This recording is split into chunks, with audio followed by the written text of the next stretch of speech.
There will be a simultaneous interpreting for the people needing a translation, both in here and for the people connected online on the web channels of the House of Representatives. After the meeting, the deputies, senators might want to ask questions. There will be a Q&A session of about 65 minutes. Therefore, the CEO will have enough time to formulate his answers in order to better organize today's meeting as jointly agreed upon by the representatives of the commissions. The time devoted to the questions on the part of deputies and senators has been divided on a proportionality system, including also time allotted to smaller groups. Before giving the floor to the CEO that I would like to thank for accepting our invitation, I would like to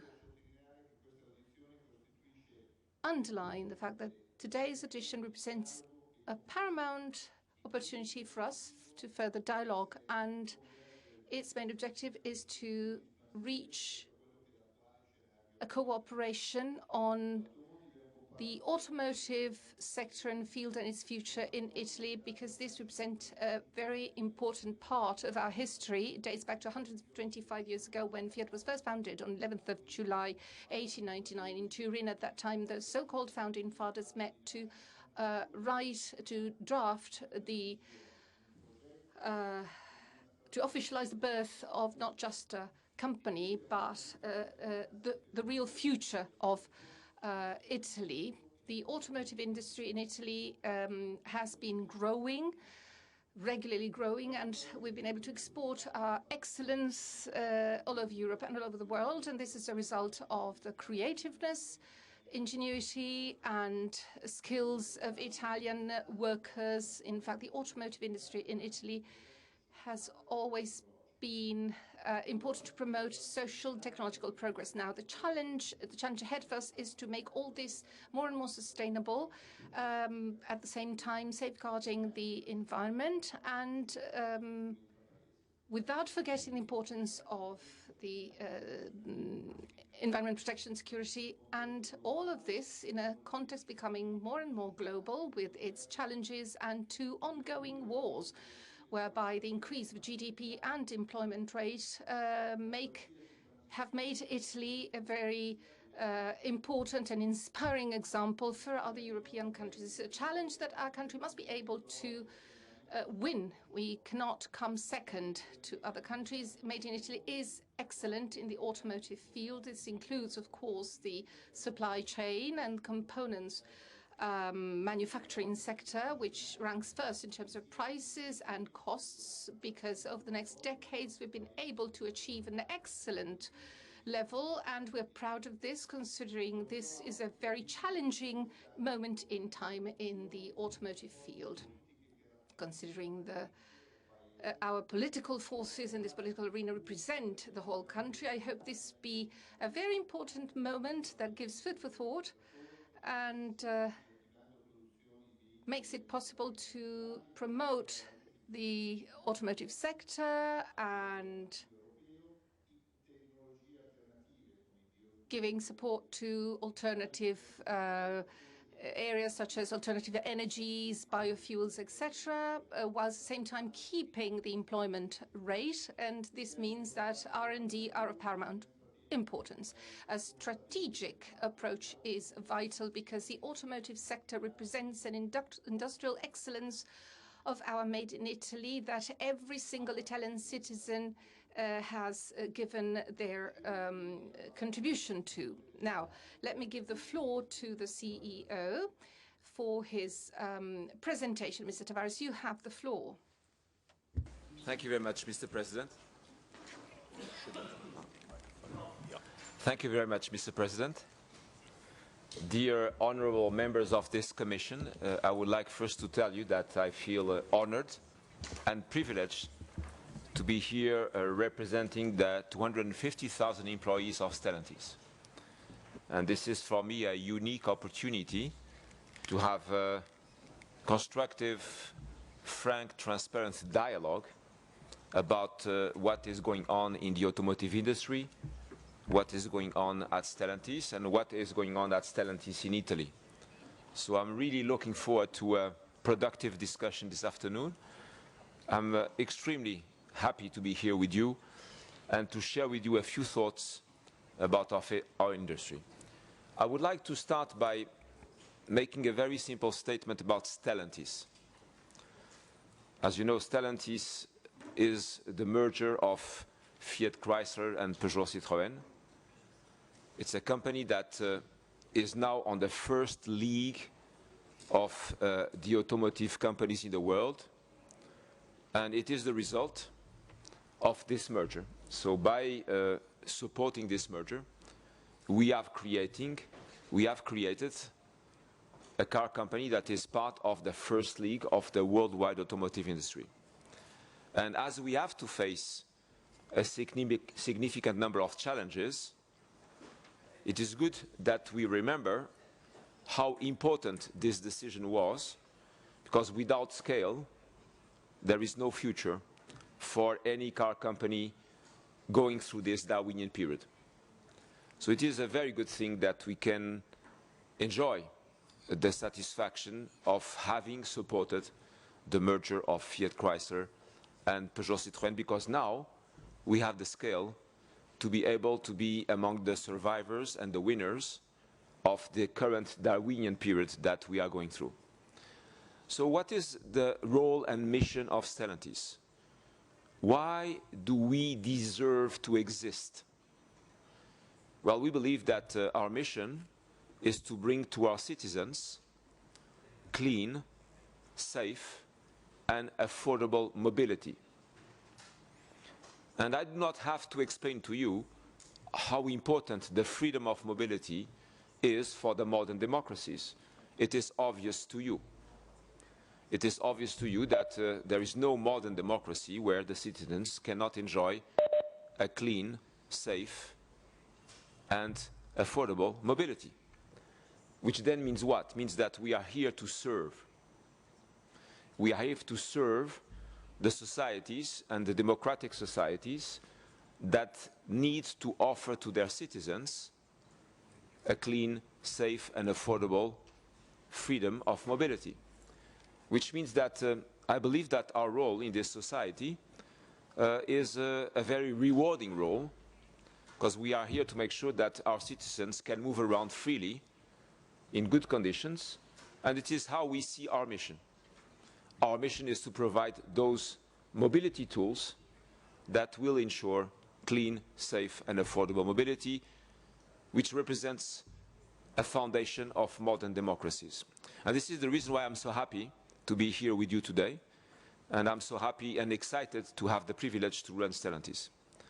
From here, what I would like to tell you is that trying to achieve this mission, we have today a very significant transition that is a technology breakthrough, a technology change that is the result of the regulations that have been voted by the representatives of the people. And at Stellantis, we never forget that. We never forget that the regulations that you decide as representatives of the people represent what the people want. And we take it very seriously.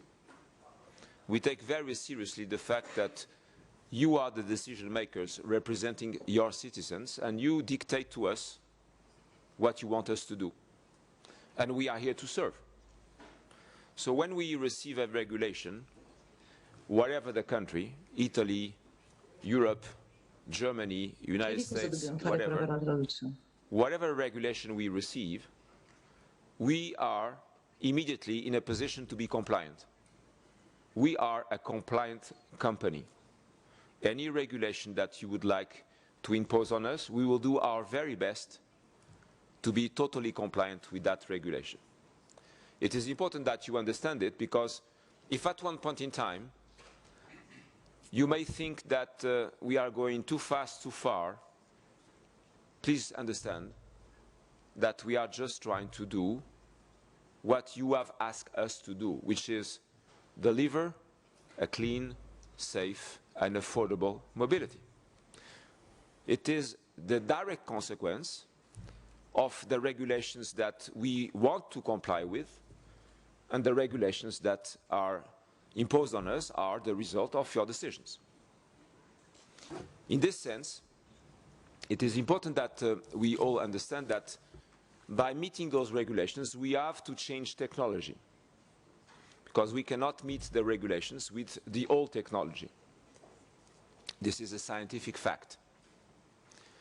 So if we believe in science, and we do, we understand that we have to shift from one technology to another technology.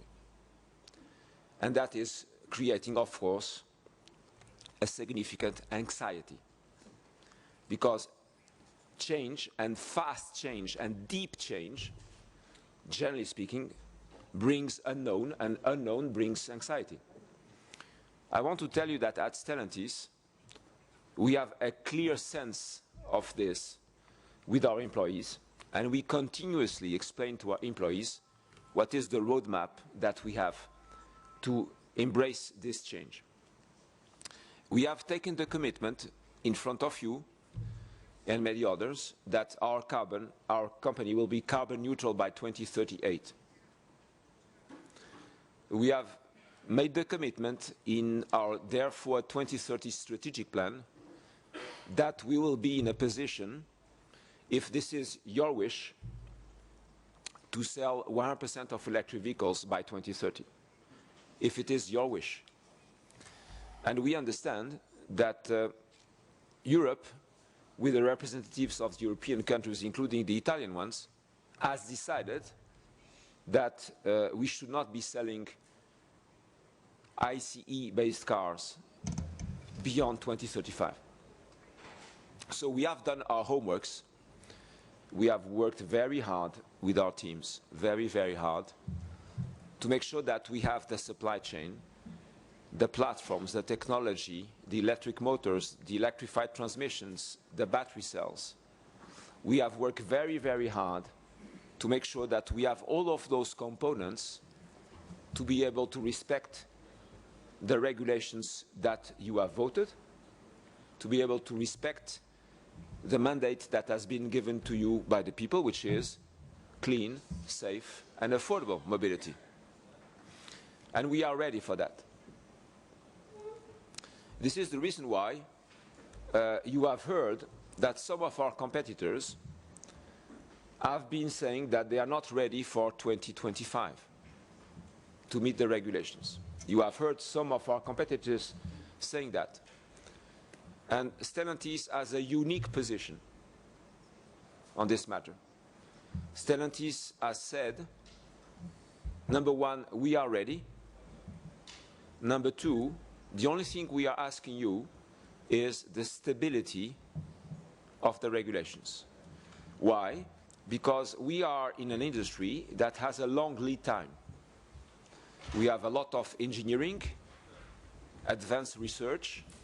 We need to plan, we need to make tools, we need to execute, we need to build plans. All of this is a significant lead time.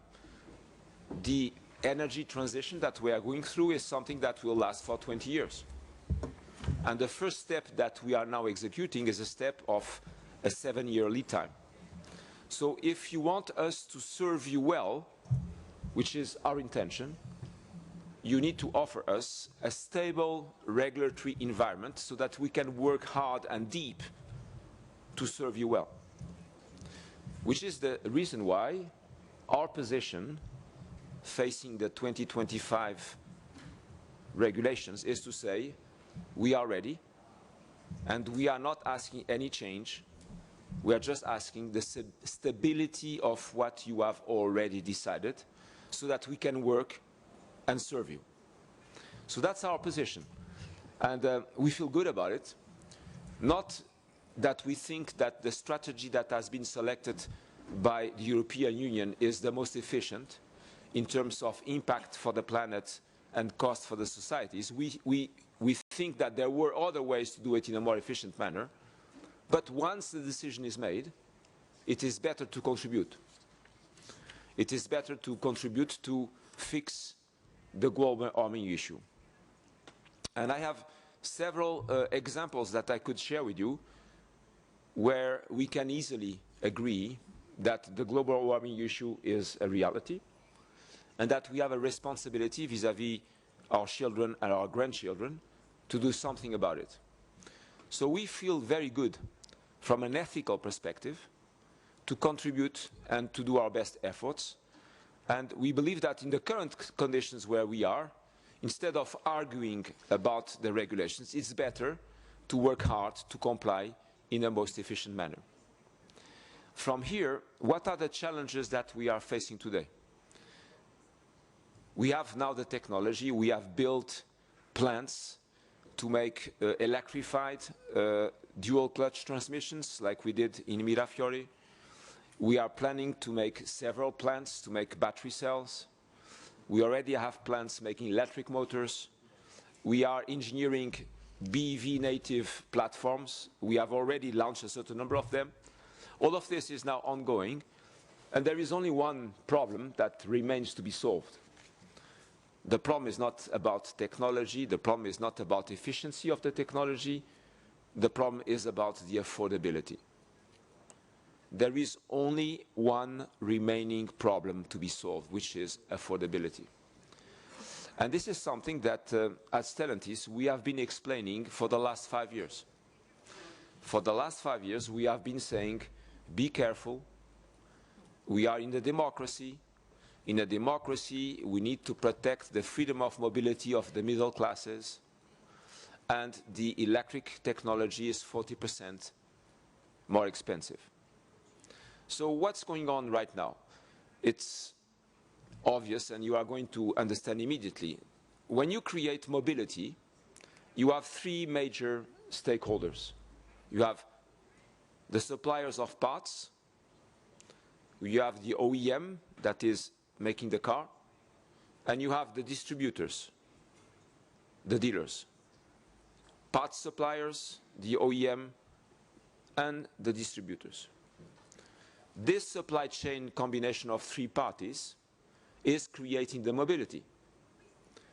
And what is the consumer telling us, especially the Italian consumer? He's telling us a very simple thing. He says, you want me to contribute to fixing the global warming issue? Fine. You want me to buy BEVs? Fine. But I will buy BEVs if they are at the same price as ICEs. I will buy electric vehicles if you sell them to me at the same price as an internal combustion engine vehicle, because I trust that you are going to solve all the other issues, like lack of density of the charging network, like lack of convenience when I manipulate my charging cable, like lack of convenience because my card is not always efficient in all the charging networks. All of those inconveniences are going to be solved one by one. There are solutions, and it is now ongoing. So those inconveniences are going to be erased. But what remains is that in this system of parts suppliers, car makers, and distributors, the customer is telling us, I can buy your BEVs if they are at the same price of ICEs, which means I cannot pay more, and I don't want to pay more. So in this system, which is under heavy pressure from a pricing perspective, the fact that the regulations impose the electric technology leads to inserting in this system an additional cost of 40%.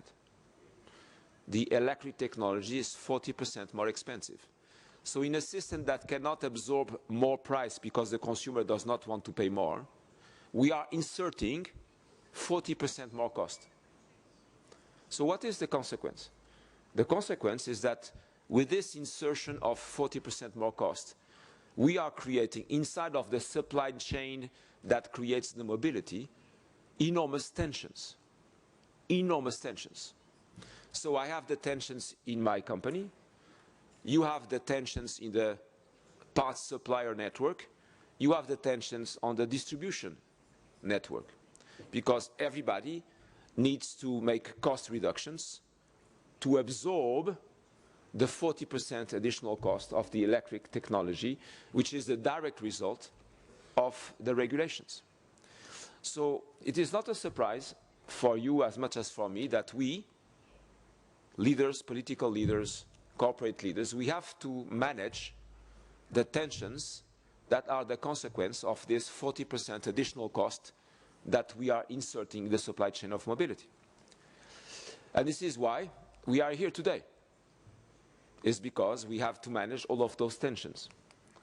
It's no surprise for me.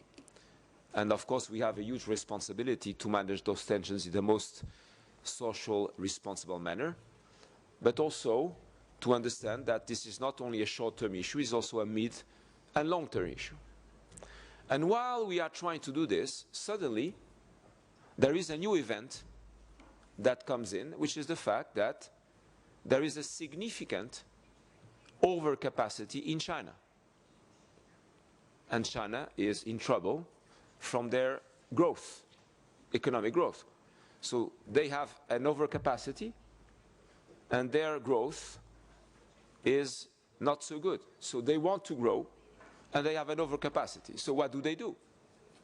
They export. So what do we see? We see that we have new competitors coming. Of course, the United States has immediately protected itself, and Europe is trying to find a way to protect itself. But what does this represent? It represents a very simple fact, is that as we are trying to absorb 40% of additional cost, the Chinese, they have a 30% cost competitive edge in their sourcing compared to ours. Which means if I compare the cost of our EVs to the cost of the Chinese EVs when they get out of their plant, they are 30% lower, which then puts an additional pressure on the European automotive industry, because not only we need to absorb, but we are absorbing it under the pressure of a new competitor, which is the Chinese car makers, which makes the thing even more difficult to solve. So it's not a surprise, for me at least, that we are under heavy pressure and that we have created a system where there is a significant tension inside of this supply chain. So what are we doing? Well, we are just recognizing that being a global company, Stellantis will face Chinese competition all over the world.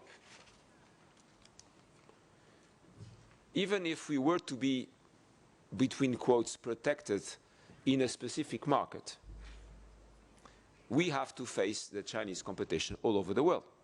And I will give you one example, which you can check. In the Algerian market, we are number one by far. I think we are above 70% of market share.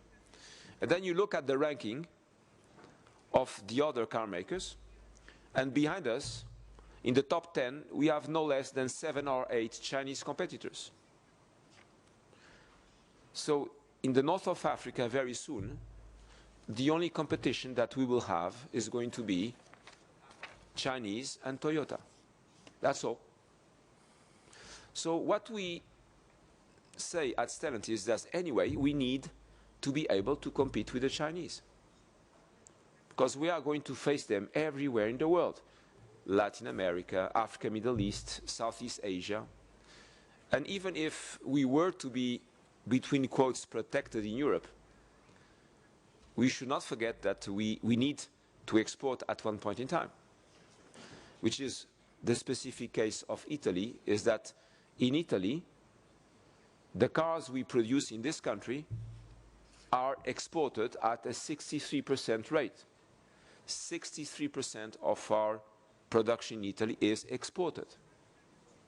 Which then leads us to another interesting challenge, which is if the rest of the world is buying a technology that we do not eventually want for our country, how are we going to export? Which then means that we look at Europe and we say that Europe is very much fragmented in terms of acceptance of the electric vehicles. And I will just give you 2 examples. You have Italy and Spain, where the EV sales mix is below 5%.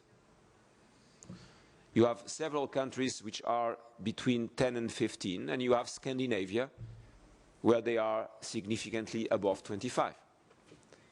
But if we want to export the Italian-made cars to the rest of Europe, then we have to make the cars here that the other guys want to buy.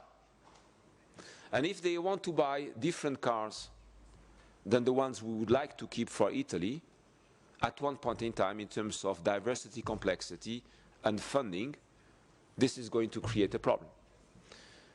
What does it mean? It means that for Italy, and for the export capability of Italy, having Italy in a different direction than the markets to which we want to export may be an issue.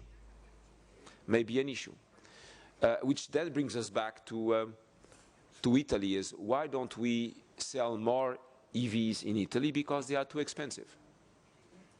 How do we fix it? By creating affordability through two different ways. We can create affordability by stimulating the demand, helping the middle-class consumer to buy an EV with subsidies. It's very costly for the budget of Italy. It is potentially additional taxes that we don't want to decide. But you can help. And what we have seen in Europe is that as soon as you stop the subsidies, the demand collapses, and the money that we have spent in Italy to support the demand is 1/5 of all the other big European countries. 1/5. They are putting 5 times more money to support the demand. And you can imagine how heavy that represents in the budget of the country.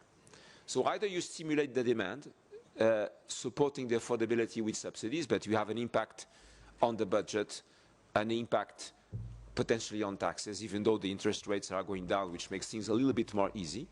Or you absorb the 40% of additional cost through productivity. And how do you absorb 40% of additional cost on the 3 major parties that create the supply chain? Well, in proportion of the total cost of manufacturing of a product. So the total manufacturing cost of a car can be broken down in 3 major components. 85% of parts are bought from the parts suppliers. The OEM is making 10% of added value, and there are 5% of logistics. So 5% of logistics, 10% of added value in our plants, 85% of parts that we buy from the suppliers. So when you say that we need to absorb 40% of additional cost in a system where the customer does not want to pay more, and you cannot help them because you have to raise taxes for that, you have to break down the 40% of productivity in proportion of 85, 10, 5. So who receives the biggest burden? The parts suppliers. And that's why you have so many people in your regions telling you this small company, this medium company, they have a big problem. Because the parts we buy represent 85% of the total production cost of an automobile, and we have to absorb those 40% of additional cost in proportion of 85, 10, 5. With 10% of the total production cost, I cannot absorb 40% of the additional cost of electrification. And that is adding to the pressure that you receive in your regions from your citizens. So all of this is not rocket science. All of this was predictable. We predicted it. We have been explaining this for at least 5 years. At least 5 years. So this is the situation we are facing. And frankly, the only way to move away from this problem is to encourage our teams to be faster and more efficient in reducing the costs. That's the only way. And when we say that, people immediately think about layoffs and shutting down operations. What we see is that when you compare the performance of the different countries, there are significant gaps of performance across the different European countries. And even when we neutralize the labor cost factor, those significant gaps remain, which is a very good news. Because that means that when you are a big company and you can make a lot of comparisons and a lot of benchmarkings, you can absorb the best practices of any plant anywhere in your own plant to progress faster, even if you neutralize the labor cost factor. Which then means if we want to solve this problem in another way than just raising taxes to support the demand, we need to encourage imagination, innovation, team spirit to find breakthrough ideas. So that's where we are.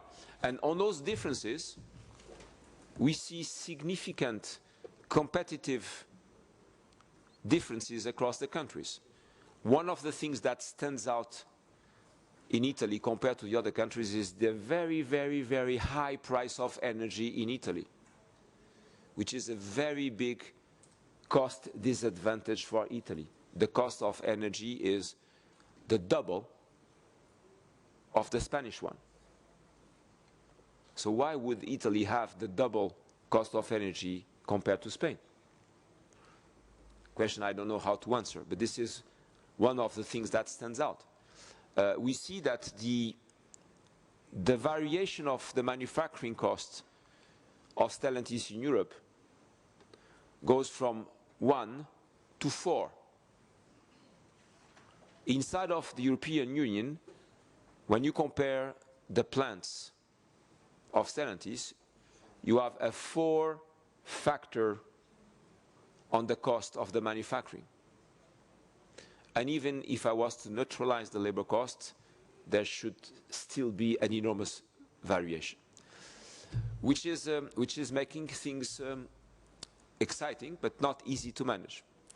So from here, I would like to conclude this comment by saying that for all the plants we have in Italy, we have a clear plan that I have already shared with my union partners to say the activity in terms of vehicle allocation is secured up to 2030 in some cases, 2033 in some cases.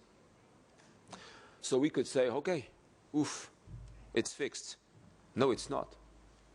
Because I can allocate a new vehicle to each of our Italian plants and give the visibility beyond the end of production of the current one, or even extend the current life. I can allocate this vehicle, but I'm still ignoring at which price point I'm going to sell the vehicle.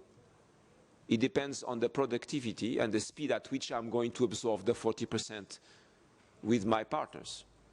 So if I don't know at which speed I'm going to absorb the additional cost of electrification, fundamentally, I don't know at which price point I'm going to be able to sell the car to protect some margin so that I don't put the company in danger.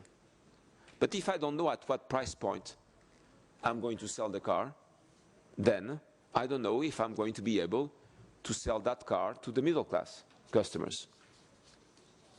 And they are the only ones that can generate significant volume for the activity of the plant to be at the right level.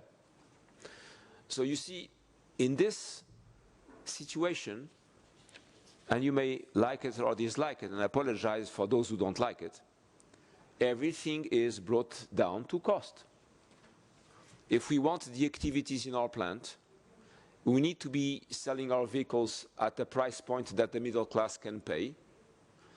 If we want to be compliant, and we want to be compliant, the market is going to move to EVs at the speed that we can discuss, but it's going to move to EVs. And if we are not affordable, we don't get the volumes. If we don't get the volumes, we don't fill the plants.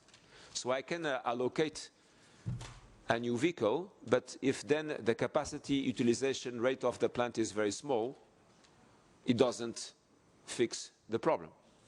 So if we want to give a visibility to our people about what's going to happen, we need to do several things. Number one, we allocate a new product and give visibility on that allocation up to 2033, which is what we have already done. This is what I have already explained to my union partners, plant by plant. But that's not enough. Because if I'm making cars that the middle class cannot buy, then the volumes are going to be very small. Which then means I need to bring the affordability to the middle class customers. Which that then means I need, with my dealers, my parts suppliers and my plant managers, I need to absorb 40% of cost, which is the cost of electrification, direct consequence of being compliant to regulations that you have decided at the European Parliament. So this is the situation, Mr. President. I apologize, I was probably too long. I would be pleased to answer all of your questions. Thank you.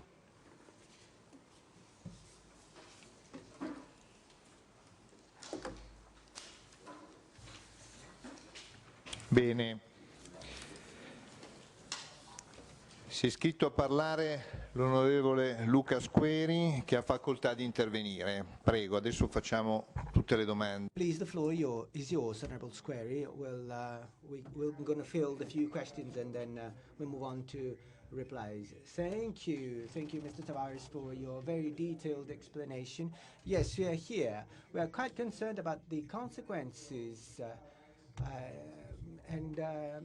these consequences are the result of those who introduced some rules which I believe are wrong.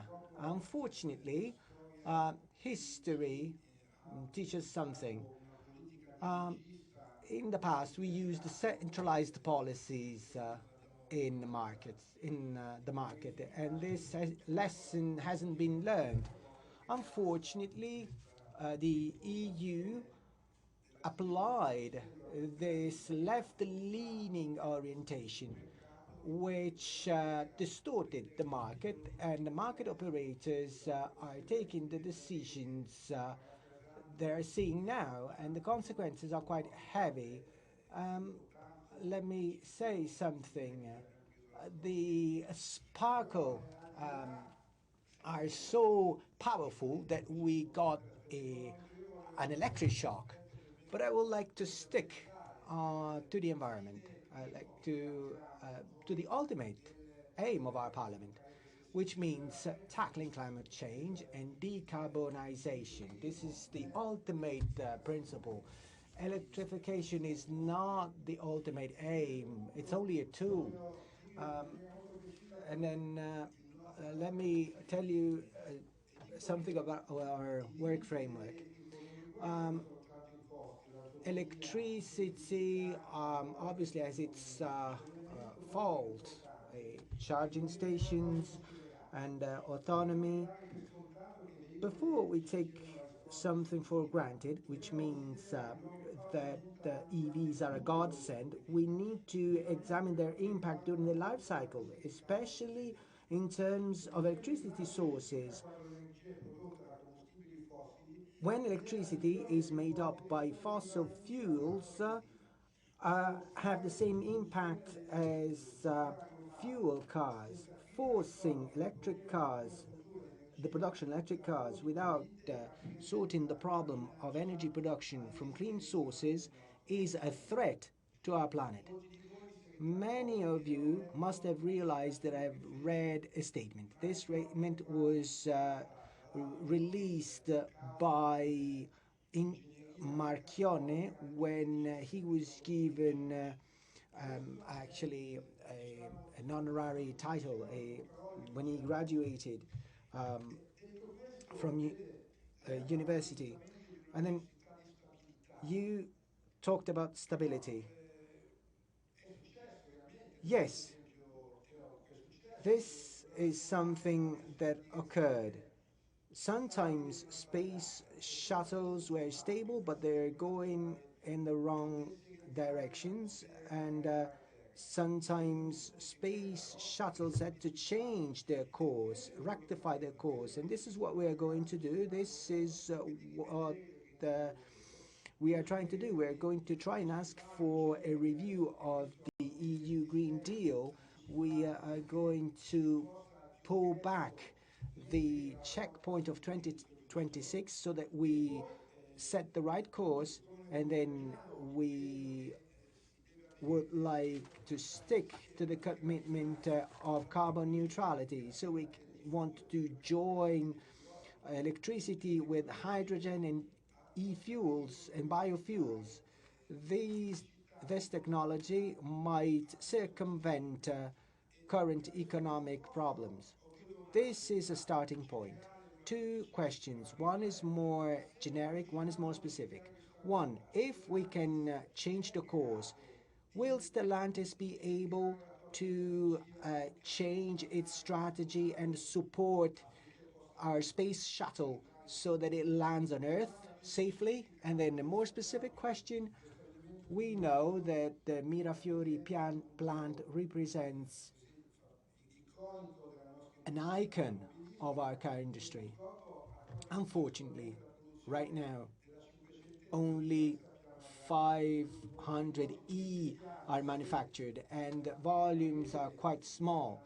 I would like to ask you whether in the next few months or years you are going to manufacture a hybrid 500 there, or you're going to develop other models there. Thank you. Now let me move on to Senator Carlo Calenda. Thank you, Mr. President. Let me thank Mr. Tavares for his lesson on the car market. That you might have found on Italian newspapers. We're not here to discuss about the car industry. We are here to discuss what you said you haven't but you haven't done. You said last January something. Transition was there. We want to achieve 1 million vehicles. We have 4,000 employees working in Italy. Now, how come we have 11,000 fewer members of staff? And how come 31 negative growth by 31% leads to 400,000 units? You are an engineer, you are managing a company, so you are I'm very interested in figures. John Elkann asked to abide by national directive. He said that the Topolino would be produced in Morocco and another car model in Algeria. How these elements are compatible? In 24, you said Mirafiori is unique for Stellantis because it will be an integrated plant. But we saw an 83% production drop. The production of the 500 is suspended up until November, and Maserati is struggling right now. I worked there, and we worked very well in the United States. You are against the Chinese tariffs, and you're explaining to us that the context is Darwinian because they have a 30% competitive edge. Now, right now, I can see only Darwinian consequences on workers only. You gave out 1,300 billion euro in dividends, especially in January this year, while the crisis was self-evident. Stellantis is against the review on CO2, and I think is a disastrous, and this to my colleague, to my peer, and you are against bans on e-motors. If you want to go ahead along the e-motors course, why have you closed the Termoli Gigafactory? Now, the problem is that words say one thing and deeds say another thing. Italy is not a founding father country. Models are produced abroad. 1 million vehicle aim is ridiculous, and we have no idea of what you're going to do. I worked in the car industry, and you committed to some models without a benchmark on a price point. And if the difference must be public money, let me remind you of something. We issued 1 billion euro in incentives, and 703 million have allocated to follow schemes. And we gave some incentives to the Elkan family. The opposition issued a motion to sort out the problem of energy, set up stable incentives, the same as France, and a number of provisions. But we are against of giving you one single euro in any forms unless you give us a industrial plan with models, research centers, because we are now patenting only 1/10 of compared to France. Because Mr. Elkanen, you have said things that are proving to be false, and this is not acceptable. Let me remind you something. Please speak slowly to help the interpretation service. Now, let me give the floor to Honourable Member Barabotti, speaking remotely.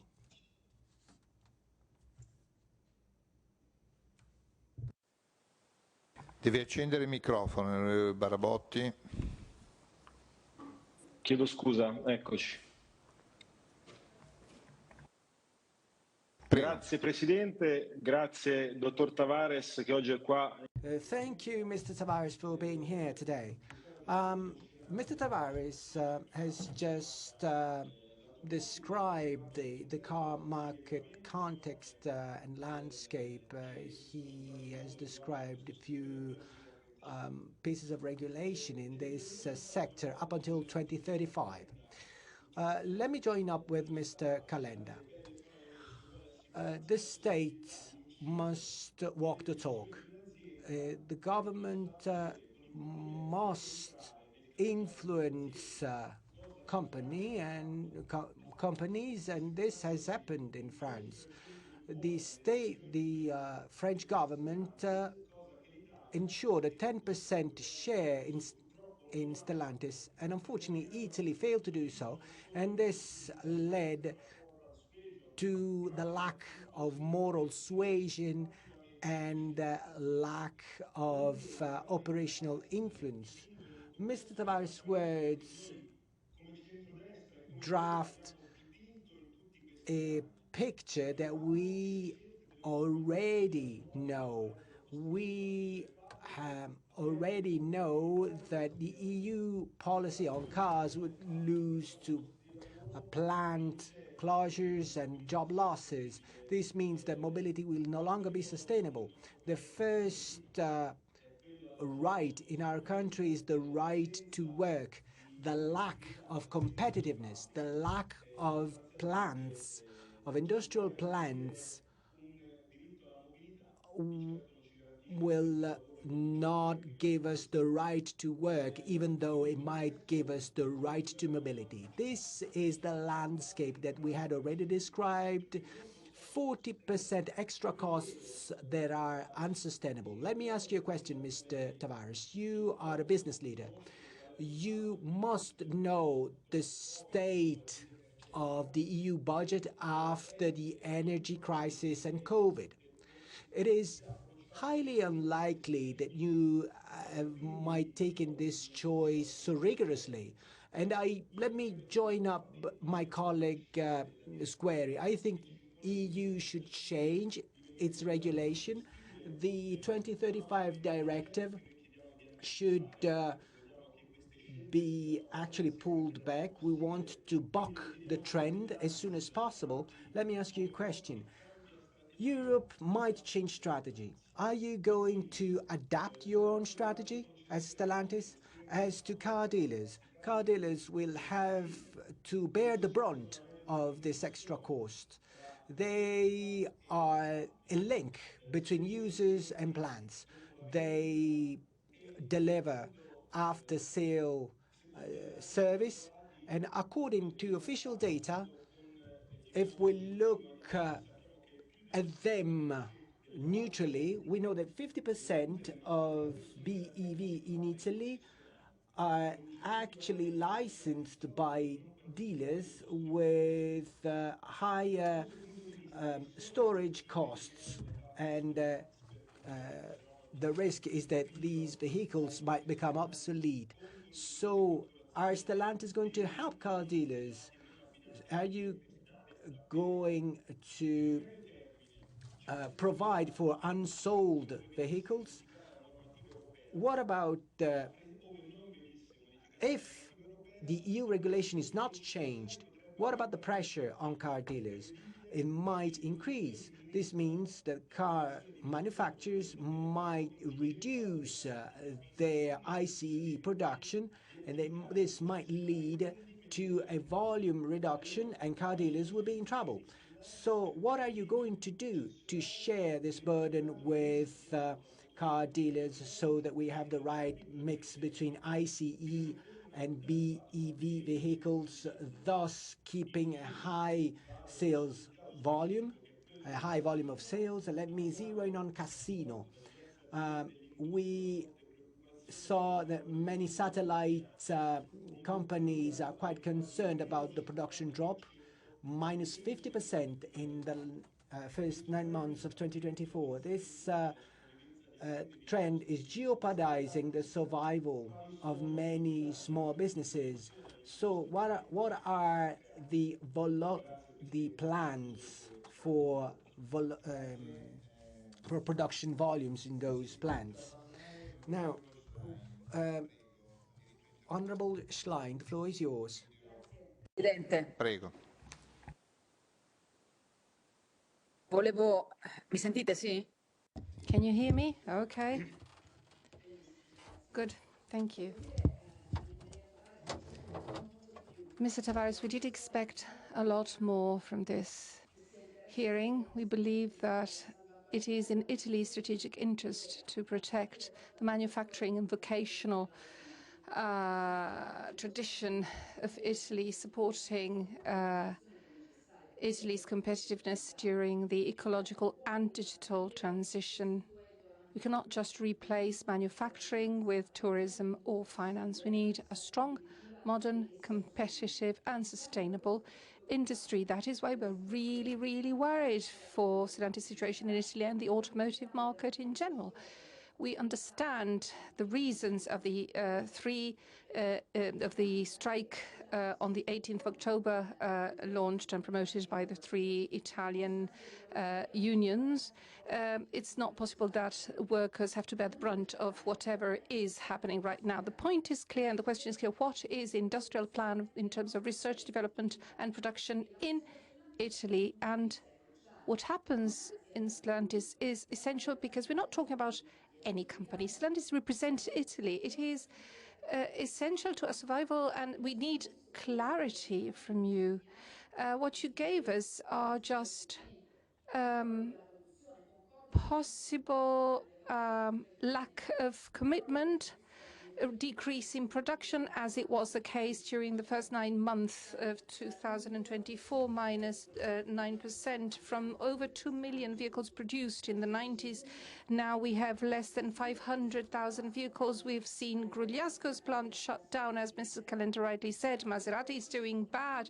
So we have 11,500 less workers over the past 5 years. So we have an increase and a spiraling up of redundancy fund. We have many people being laid off, lots of models produced abroad. In Italy, your group does no more R&D activities in the center of, in Modena. We've seen what happened. As for the Comau sale, that's a case in point. So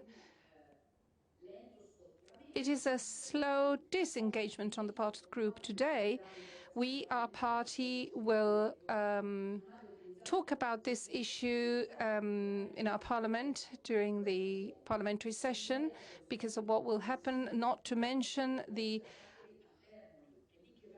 sudden stop to the production of certain vehicles in Termoli.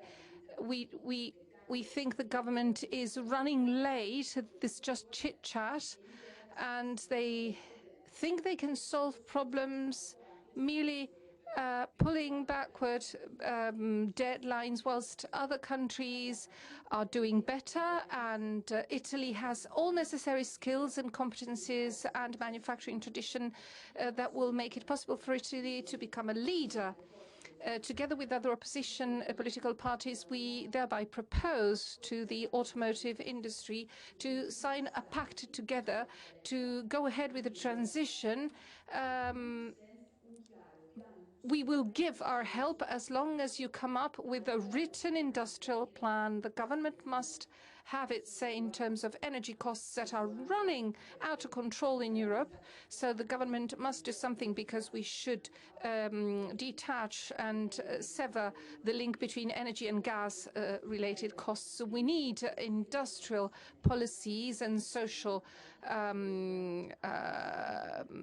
security valves, because workers, of course, are bearing the worst, and they're doing their best. Stellantis should, in fact, bring back to Italy a number of productions. We would like the EV to be produced here in Italy for the mass market. We would like Stellantis to make investments in R&D to support the component field, to keep going and go ahead with the gigafactory internally, because Stellantis in Italy is responsible. They have to do all they can. We know the situation is dear and difficult. We hope the government will cease with any losing attitude, and we know that in other European countries governments are making investments. Italy cannot just always be running late and rank among the last ones. So thank you very much. I know there's a European fund there to help the shift towards this transaction, because we have to help the workers, blue and white collar workers, all along this transition, because on their own they can't make it. We need industrial policies, we need next generation policies, etc. We need to accompany this transition. Thank you very much. Mr. Conte, online, remotely. Mr. Conte has the floor. Mr. Conte, you have the floor.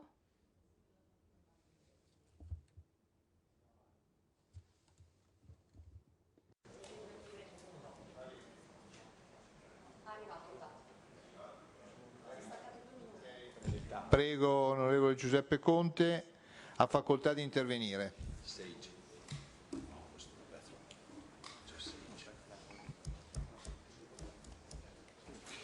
Allora. Right, Mr. Conte seems not to be connected, so not to be online. Senator, Ms. Regola. Thank you, President. Thank you, CEO. I'd like to thank Mr. Tavares for his presentation. I'd like to say something. I come from Turin, and the decline started back in 1993. There was a dismissal and decline in the automotive production in my city and in Italy in general, quite apart from a change when Marchionne was at the head of the group. Industrial policies today are nothing but the result of old policies. So I must admit, I did expect, if not reassurances, because I know Mirafiori, the Mirafiori factory. I was born a few yards away from the factory itself, but I did expect a kind of a vision for the automotive industry on the part of Stellantis, whilst your words communicated, quite apart from the green change that over the past 5 years Stellantis went along with, and we all know about the difficulties. But from what you said, it seems that production in our country will soon stop, because you say in Spain it costs less. You gave the example of Spain because it's a Mediterranean country, but you could give a number of other examples. It seems as if you said that if I have to produce cars that cost less, if I want to sell these cars on the market so that customers can buy them, I could produce anywhere bar in Italy. So my first question was that really what you meant when you said what you said? Second question. I would like, on your part, to have an industrial policy, a clear industrial policy, i.e., I'd like to know which vehicles you would like to produce. We have the best polytechnics and engineering schools. We can make the difference. And thank God our country is not just a cost to work in our country, it's also a privilege to be part of our manufacturing tradition. As Mr. Draghi rightly said in his report to the EU, he said there are areas that can rapidly improve and more European-oriented. So I'd like to know your opinion. Mr. Conte now should be remotely connected to our room. Thank you. Yes, good morning. Good morning, everybody. Good afternoon, everybody. Good afternoon, Mr. Tavares. Thank you for being here. I listened with attention to your presentation, a description that was precise and clear about the current automotive scenario, not just in Italy, but at a world level. And you gave us a snapshot of the criticalities and weaknesses. As far as I'm concerned, we didn't expect a summary on facts and figures that we're all aware of. We, in fact, we are the representatives of a democratic society, democratically elected by our citizens that we want to democratically represent. Therefore, your presentation was off the mark, completely unsatisfactory, because you didn't say anything that we didn't know. You didn't tell us anything about the future of our plants. You didn't tell us anything specific about R&D, investments, technology, what will be the fate of Termali's gigafactory. We know nothing more specific about issues that are in our agenda and that are vital to many workers that are listening to us. What is going to be the future of Comau, of Carugliasco plants? There ought to have been the headquarters there. Will there be more divestments of the going concerns, of corporate branches? We leave today without knowing anything in practice and about the future of our workers. What is going to be the future for a historic sector of the Italian industrial field? We still don't know what your strategies, those already implemented, those to be implemented, in particular about outsourcing, for instance, because if your strategy portfolio means that you want to keep investing in Poland and Morocco, it seems there's going to be no future for Italy. You told us really nothing of interest, quite apart from costs that weigh a lot on the component production. That component production that you devoided of every power after the FCA and PSA agreement years ago. I told that. I said as much to Mr. El-Khan when he came to me. I was Prime Minister, and he told me about an agreement that had already been signed. Everything had already been decided, and he gave me a picture of a situation that I could do nothing about, considering that the consequences would have to weigh upon the shoulders of the workers. And you come in here and tell us that we as government representatives should do our part. It's up to us. So your perspective is relatively simple. In an accounting way, you tell us that 40% is going to be the price increase, the cost increase, and it'll have to be accounted for either by further weighing on the component manufacturing field or by outsourcing, reshifting, reshoring, and last but not least, with the government grants. I would like to remind you of the fact that you have already received 1.5 billion worth of grants. You've already got all what you could get, because when it was difficult, when the going got tough, you came to us because you had found nothing anywhere else. You came to Italy.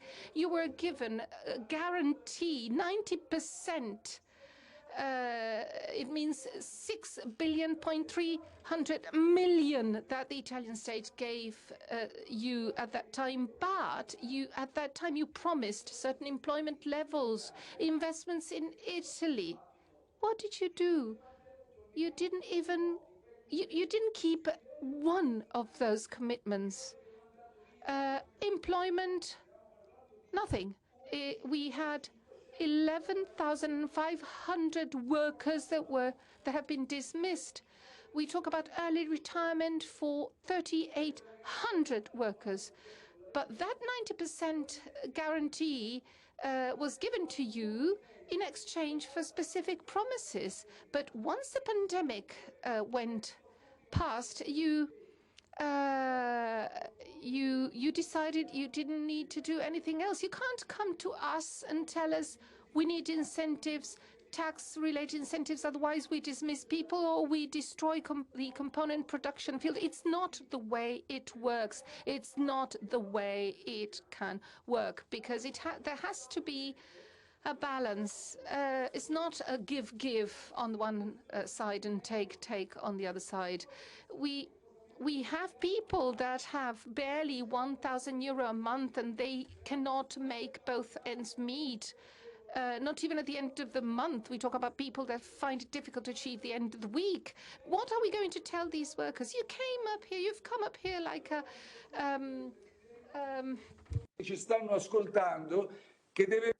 like someone who has to find a solution and to solve, to take a company out of these murky waters, and you need our help. On my part, I will never, ever sign anything. I will never, ever authorize any grant unless I have a clearer idea about what you want to do. Thank you. Ha chiesto di intervenire il senatore De Carlo. Prego. Mr. De Carlo, you have the floor. Senator Mr. De Carlo. Yes, thank you. Considering what was said by the last speakers, I would like to thank Mr. Tavares, of course, first and foremost. It's not surprising that, considering what happened in 2001 when the first merger took place, when Stellantis was born with headquarters in Amsterdam, some of us thought that was the beginning of the end, as for the role of our country is concerned. Considering the golden power and the decision not to go ahead with that idea, we and our party said that it was an operation that would inevitably lead Italy to a position of minority vis-à-vis France. Whilst in fact Mr. Macron had other ideas. He had already signed an agreement with BP France, with prior agreement with the Italian deposit and loan. We talk about 62%, 6.2%, sorry. So at that point, we talk about a credit line of 6% that entailed an increase by 5.2 billion investments. Part of that was meant to be for Melfi. There ought to have been a number of measures to increase employment rate and the engagement, the commitment never to sell important iconic brands such as Maserati, whilst we have witnessed a regular decrease in the production rates in the various plants, quite distant from the original 1 million cars sold. Then a number of direct employees that have gone down by 1,100 units, not to mention 2,500 companies accounting for 170,000 companies in the manufacturing supply chain that have disappeared. So, as Mr. D'Urso, the Minister D'Urso said, the point is that 1 million cars produced in Italy have, of course, become an impossibility. There ought to have been a a modification, a change in the Euro 7 regulations. There ought to have been a number of measures, but the result is that our government has gone to Europe and has obtained a slight change in the Euro 7 regulation. And in the year 2024, as was rightly said, as for the incentives or grants, the grants were there. We talk about over 1 billion euro. But these grants were given based on 4 commitments: support to energy transition, renewal of the existing cars, third, support and help to those that cannot afford to purchase a new car, and fourth, the increase in production in Italian plants.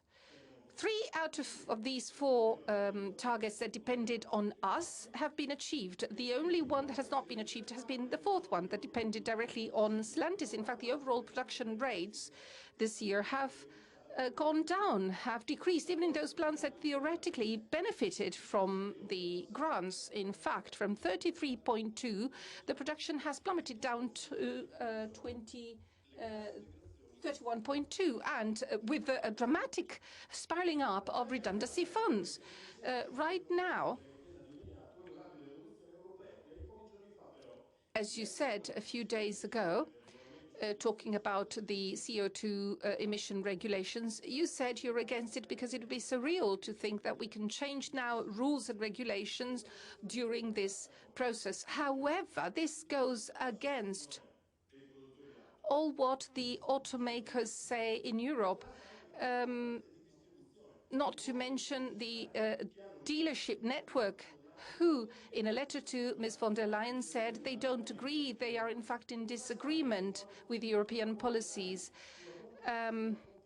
Draghi, in his report, stated that the automotive competitiveness in Italy is in dire situations. As for the BEV demands is going down, whilst in China this share has gone from 5 to 15% from 2015 to 2023. So it's not a transition, it's a dramatic situation.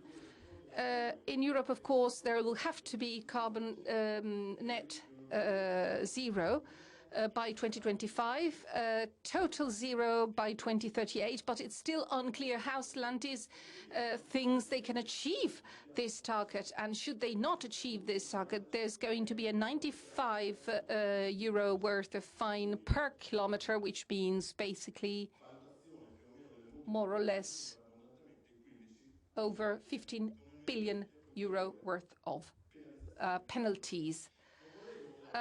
We wouldn't want that the Stellantis position that seems to be isolated among the European automakers, we wouldn't want it to be linked to the change in the number of vehicles produced or in the replacement of these vehicles and the relative components that will be replaced by Chinese components. You said that the introduction and the import of components and vehicles from China is going to be a threat. However, 1.5 billion is the cost of a share paid to become part of a Chinese electric vehicle company. But these days, we know that we are massively importing BEVs from China. Not to mention the import of batteries that will be used for electric cars. Whilst, in the meantime, we wait, because on the 18th of October, all our unions have announced a strike, the first one after 30 years. So, obviously, in Italy, production costs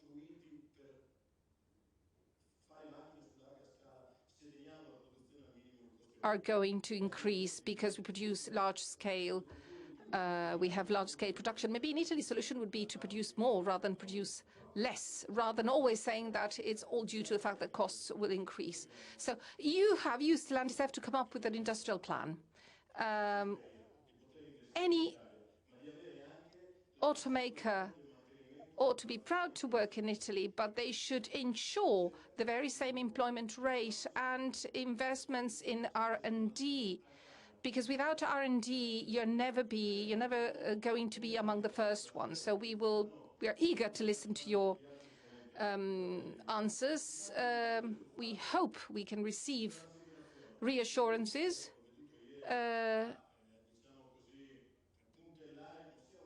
Hoping that your group is not going to divest, to cut and reduce, but a group that will be able to launch the automotive market in Italy, considering the resources that the Italian citizens have always paid and given to Stellantis over the last decades. Thank you. Mr. Cavo, MP, Mr. Cavo, if you want, you have the floor.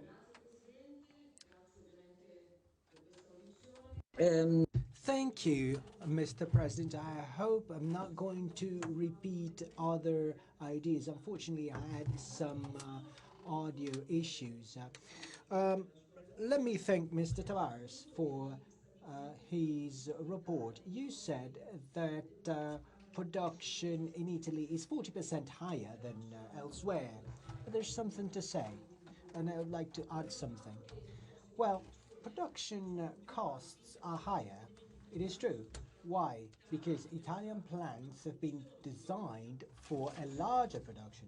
And by producing litter, then production costs are raised. This is something essential in a scale economy. Now, are you aware of this? You should acknowledge this. This is important, and this is important in terms of production continuity in Italy. And then spare parts. You said that spare parts costs, satellite industries, contribute to 80% of your production costs. Your procurement unit denied orders to Italy and jeopardized workers. I would like to ask you a question. Should the situation worsen for Italian spare parts manufacturers? Your central procurement unit could do more. And then you said something. You don't want to change the rules. I agree with my colleagues. We should review 2020 rules in 2025. You said that you are ready to achieve transition aims. Why have you suspended plans on gigafactories both in Italy or in Germany? Are you going to buy batteries from China? And then as to China, there might be another Chinese manufacturer in China, but you actually signed a partnership with China and you're selling vehicles in Italy and in Europe. Are you going to have a monopoly on Chinese cars? As to the birth of Stellantis, you had forecast that some French or Italian workers would actually be increased. This has happened in France, while things haven't changed in Italy. Now, given that the current situation, shouldn't we change the mix between Italy and France, and Italian and French workers should be equally represented by changing the mix and changing the way the board is made up? And then what about incentives? And why? I mean,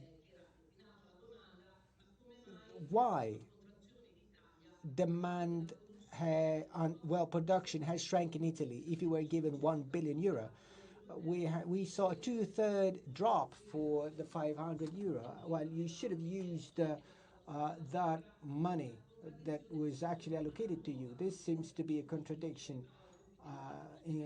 with your request of new car incentives that we have listened to today. Next speech. Forse lei ha capito un po' come funziona la politica. You might have understood how Italian politics works. You've said 4 things now. Making e-cars is 40% more expensive. Please do not complain because you have taken this decision yourselves. 3, regardless of BEV, production costs are higher in Italy. 4, if you want your car industry, then you need to bridge the gap,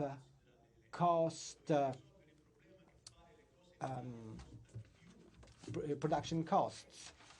And then, as other countries, you must sort out this 40% extra costs. You have said these 4 things. Well, important piece of information. 40%, a part of this 40% is on spare parts, which is politically sensitive. There are many small businesses, and Italian politics like small businesses because Italian politicians haven't understood that small businesses have no future in a globalized country. And then you said, if you want, you can give us subsidies. Please, no, because if you don't give us subsidies, then demand drops. No way. A few days ago, the Italian Parliament approved a document. It's the so-called structured budget plan, whereby growth it should be 4 times lower than in the last 4 years. Don't worry, if you haven't understood this, no one has understood this inside Parliament. Well, I wouldn't like to give you money, but you might have some money in the future. And then 50% of our Parliament is against nuclear power. 50% of our Parliament want renewables, but then vote against renewables in Sardinia. Yes, the Italian Parliament want renewables, but they shouldn't ruin the landscape of the country. Then tell us something. What would you like Italian politicians to do to increase competitiveness? In 1993, we lived a golden age. We signed a deal.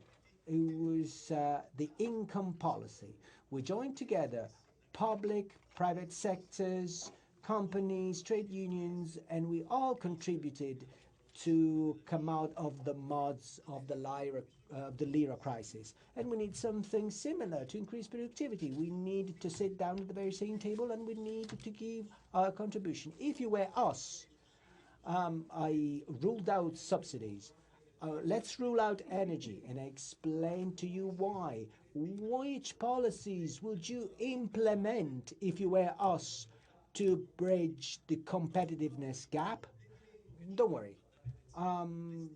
We are just asking a question. This is not a complaint. If you were us, what would you do to sort out the problem that you have explained to us? My colleagues are turning a blind eye to you. My peers, I keep insisting in the need to invest in Italy. What should politicians do to bridge this production gap? Now, next speech, Honorable Grimaldi, remotely. Good afternoon, everyone. I hope you can hear me clearly. Well, before this edition, I was quite concerned. Now, Mr. President, I'm quite upset. We haven't heard any commitments, we haven't heard any models, we haven't heard any plans. This is the slow death of an industrial group. Mr. Tavares, let me tell you something. You have explained to us how the car industry works, but you have forgot something. This car crisis has been lasting longer than e-vehicles. I'm speaking to you from Turin. Now, we used to be the capital of the car industry, and we are the capital of redundancy. We have become the capital of redundancy funds, while Stellantis is making profits, and workers are bearing the brunt of this crisis alongside small and medium-sized businesses. Let me tell you something. Now, I would have expected something different. I would have expected some explanation about data in Italy. Data in Italy are not connected to EV. In Cassino, we used to produce 30,000 vehicles. Now we produce 18,000. We had drops in Melfi.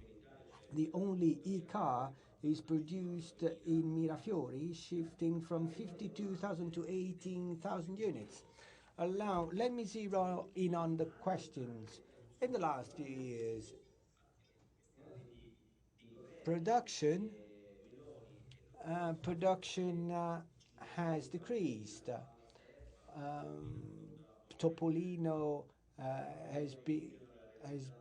is being produced in Morocco, other cars in Poland. No EVs are manufactured in Italy except the 500e.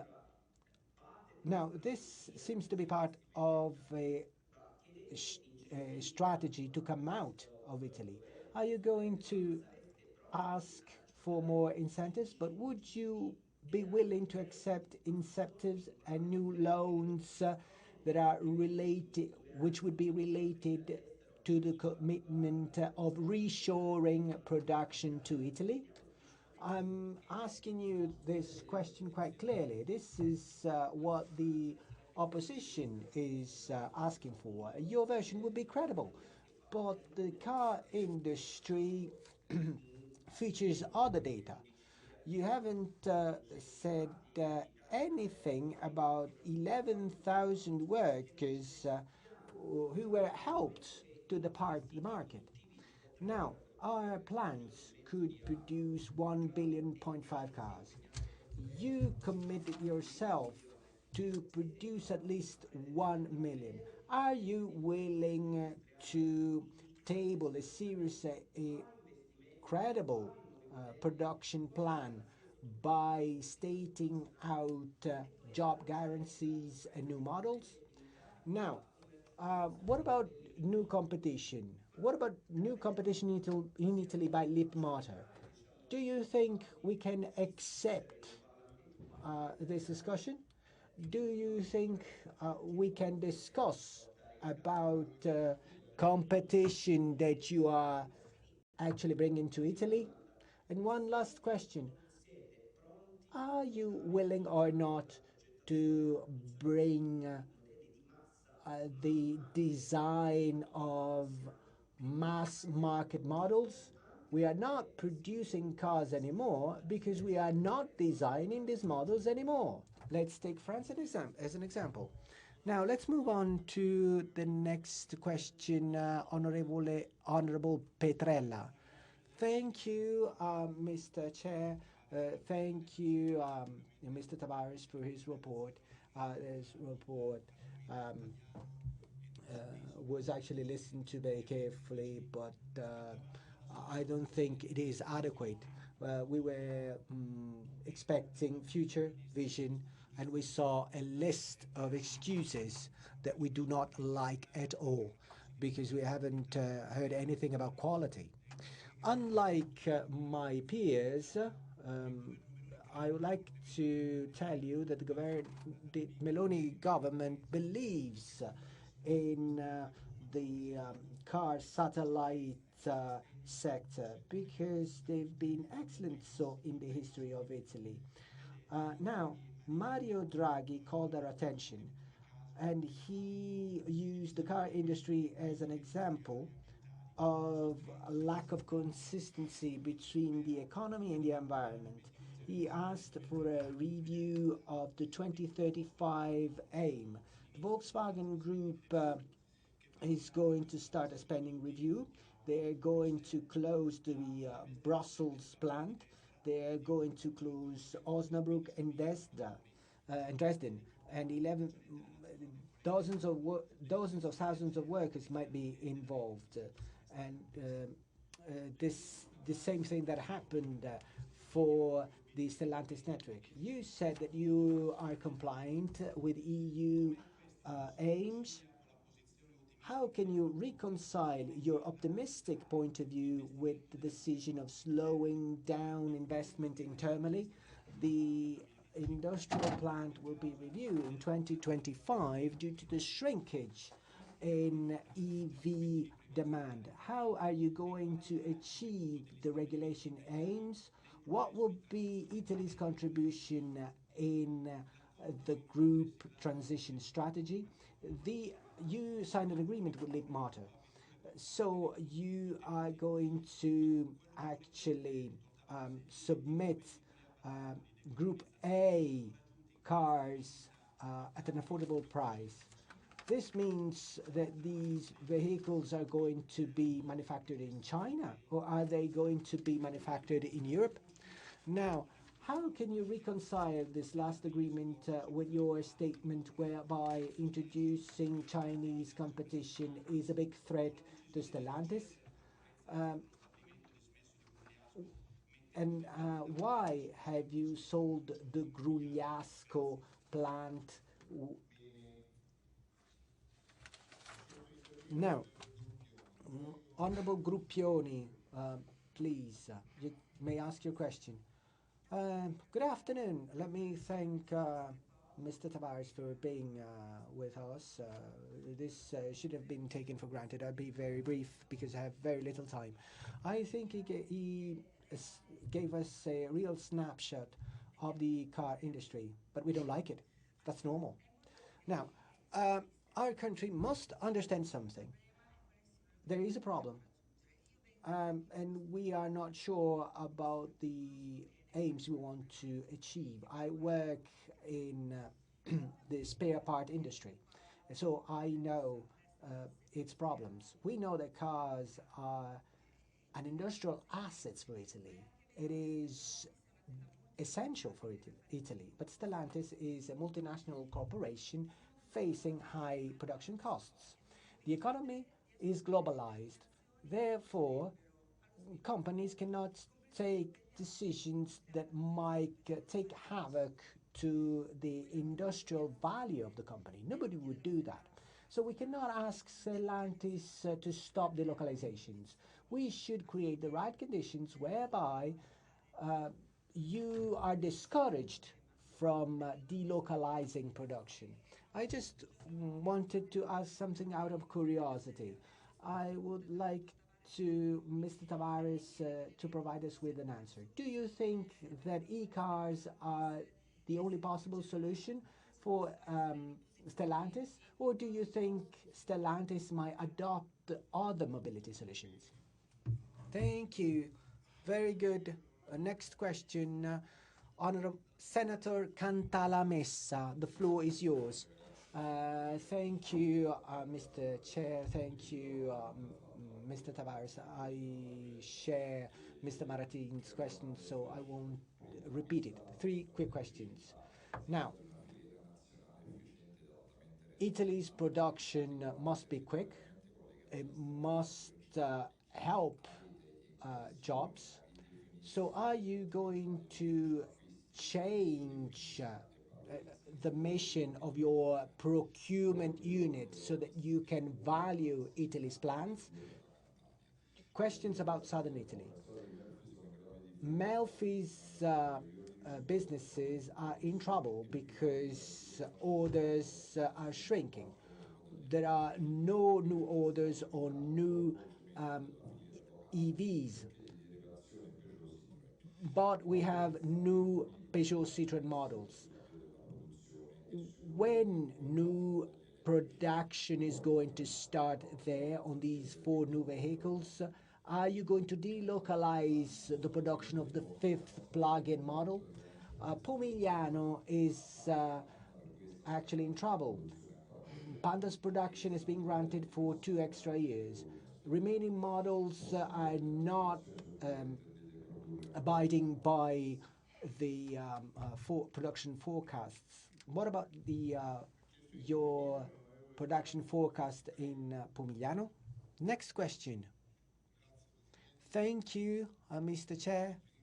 Welcome, Mr. Tavares. Thank you for being with us. Obviously, we're not happy with what you have told us. Under your auspices, Stellantis has privileged high return models. That's why your group has achieved a margin profits, an AOE around 12.3% in 2023. This margin should be around between 5.5 and 7%. In August, US shareholders filed a complaint.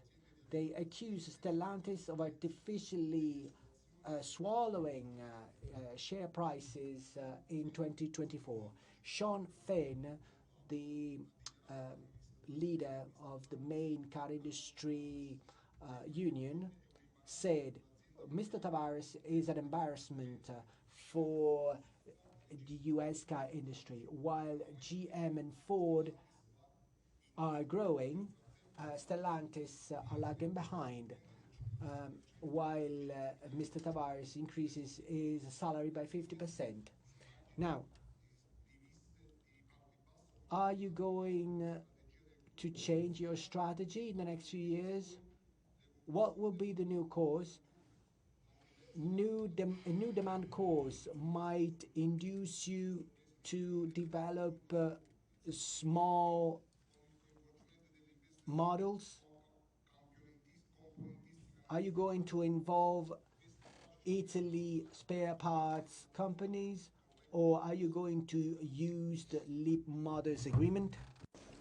Bene, onorevole senatore Bergesio ha chiesto di intervenire. Senator Mr. Bergesio. Thank you.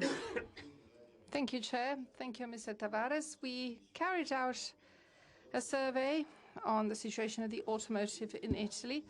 Mr. Tavares, the president of Stellantis on the 1st of June 2023 said, in our history, we've never, ever needed the state involved in our capital. The states put their foot in the companies,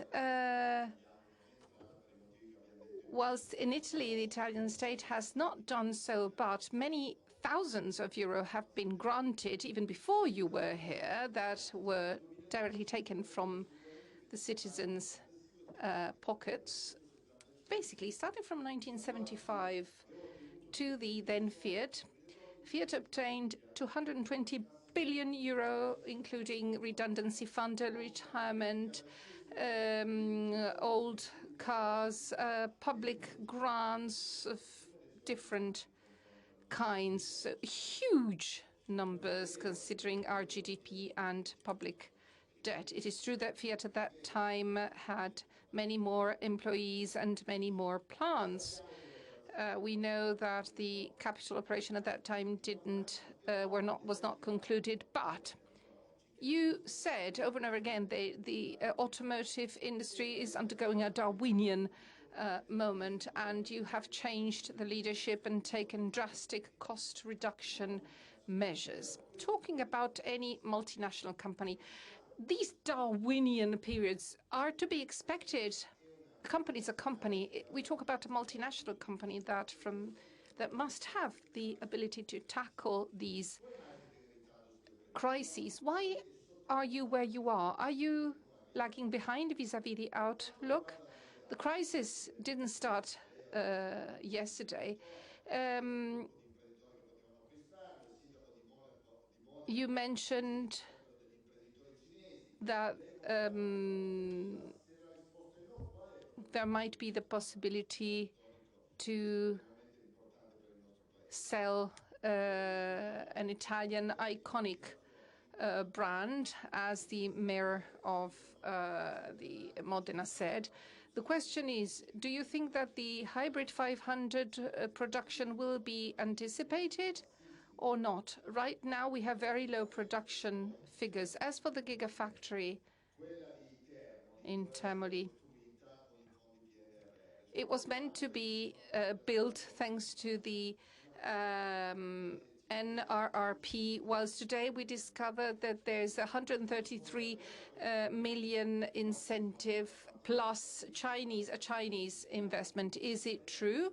Have you got an industrial plan that includes the whole production chain or not? Thank you. Mr. Peluzzo, on the part of the Democratic Party, Ms. Schlein was already given the floor, but I think I have another minute. In fact, 2 minutes to my disposal. At my disposal. Yes, Mr. Tavares highlighted this issue of the 40% increase in costs due to the electrification process and the competitive challenge represented by the China competitors. It seems to me that the real challenge is the production of small electric vehicles, the vehicles that middle-class consumers probably will potentially buy. My question, considering this issue of the cost increase, my question is, do you think that a cooperation between platforms might be useful, maybe following the model of a consortium like the Airbus one? I mean, a European kind of solution, a European project that can support the electric production chain, giving a help to the production, for the production of small cars, you know, that kind of segments. This is the most difficult challenge right now, in my opinion. MP Maerna has the floor. Report and speech. I move to Italian language now.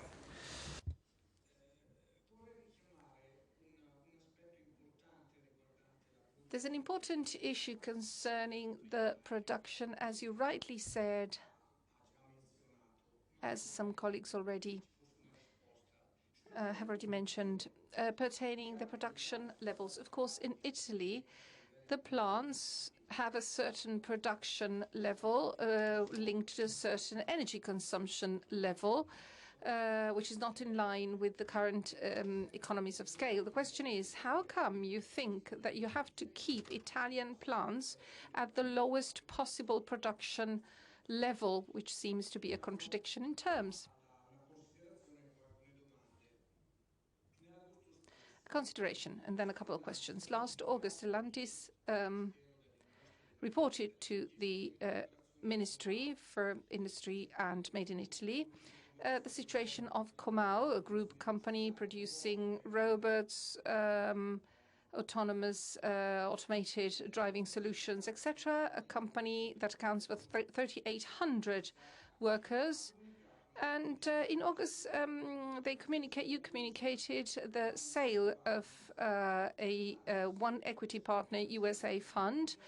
Stellantis will keep 49.9% of the stake. The rest will belong to an American fund. All declarations reassuring future perspectives of Comau on the part of Stellantis seem, however, be contradictory vis-à-vis a situation whereby your group is no longer as engaged and as committed, but merely goes forward trying to achieve higher profits. So what kind of commitment do we have on the part of Stellantis, considering Comau, to make sure the current employment levels are kept, to make sure contracts are abided by, and the commitment with the suppliers, not to mention the industrial and development plan related commitments. So further to the protection of current employment, there's also the issue of the made in Italy, the Italian know-how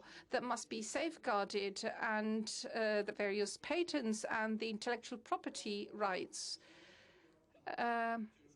Okay, thank you. Thanks a lot. Thank you.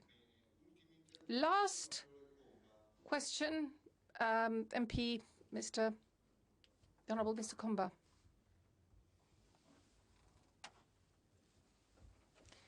Mr. Comba, you have the floor. Thank you, Mr. President. Thank you, Chair.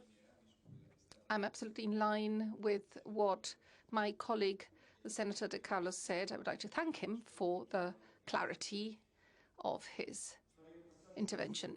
Let me focus on Maserati, on the Trident, owned by Stellantis. You have 1 minute. Yes, of course. The Trident is undergoing a major crisis. There has been a decrease in the sales due to international factors and the contraction in sales, especially in the Asian markets, and the fact that no new models have been produced, and so there's no model that can actually compete in the very same luxury segment. 9 years ago, there was this new opening of a new research center with the idea of designing new vehicles to produce, in particular and specifically, electric engines. At that time, that was the situation. Right now, right at that time, Stellantis guaranteed there would be no sale of this luxury brand of the Maserati brand. What are your strategies to keep this brand in-house? What kind of changes, apart from redundancy fund? Gloriasco used to be a major Maserati production plant and used to be a wonderful factory. Right now is on sale on sale for anyone, you know, to buy like a simple garage, really. So this is puzzling. Okay, those were the questions, observations, remarks. Mr. Tavares, you have the time and the floor to reply. Thank you. Thank you, Mr. President. Thank you very much to all of you for your questions. You seem to be angry. You seem to be angry with the situation. Just a little bit. Could I be respectfully telling you that it is the same for the employees of Stellantis? Which means that indeed we are facing a situation that is difficult. I just would like you to recognize a very simple fact. The rules that have been decided, which are the root cause of the situation, have not been decided by Stellantis. So I don't think it is fair to mix everything. Stellantis and the European automotive industry has been put in a situation which is Darwinian by the decisions that have been made on regulations. You don't seem to be willing to recognize that, and with all the respect and friendship, I would like to tell you that the reality is that this situation has been triggered by the rules that have been voted in Europe. You don't like it? I don't like it. We have a problem. We have to solve it. So that's one thing. You cannot mix the root cause and the symptom. The symptom is what we have been discussing, the problems we have to solve. The root cause is the regulatory framework that has been imposed on the industry. And I think that breakdown is important because, of course, I respect the fact that you are angry, totally. But you should respect also the suffering of my people. They are suffering because of this situation. So this is a very respectful comment I would like to do before I answer your 18 questions. There are 18, they are all good questions, and I will try to be as precise as I can. I will also try, because you have made that comment, to tell you what is the vision of Stellantis to solve those problems. But I think it was fair to start by describing the problems before we describe the solutions. So somebody said that, are we ready to change our strategy to adapt to a different pace of electrification? Was the first question. The answer is yes. Yes, we can adapt to a different pace of electrification. And you have already the demonstration, and you can check it, which is the fact that in the B and C segment of our European sales, most of the time, if not always, for each new model, you have a BEV powertrain and you have a mild hybrid powertrain. It is true for the Fiat 600, it is true for the Jeep Avenger, it is true for the Alfa Romeo Junior, it is true for the brand new Peugeot 3008. All the new models that we are launching under the therefore 2030 strategic plan are blessed with a BEV powertrain and a mild hybrid powertrain. And of course, we can adjust the mix between the two in function of the pace of electrification that will be decided not by me, but by you. You decide the rules. I comply with the rules. So to that question, the answer is super clear. There was also a question about, are we sure that on a 360-degree approach, the BEVs are the best solution? The answer is yes, only if you are using renewable energy, only if you have an efficient carbon footprint in manufacturing batteries, only if you have an efficient carbon footprint when you recycle the batteries. So you are absolutely right. You need to be thinking on a 360-degree approach, life cycle management, and not only on the mobility device, which is the vehicle, because the vehicle by itself is zero emission if it is a BEV. But that is not enough to ensure that we do a good job in terms of CO2 emissions. You need to take care of extracting the raw materials, producing the batteries, having clean energy, and recycling the batteries. This is something that the company has been saying for a long time, nothing new here, but it's good that we confirm that.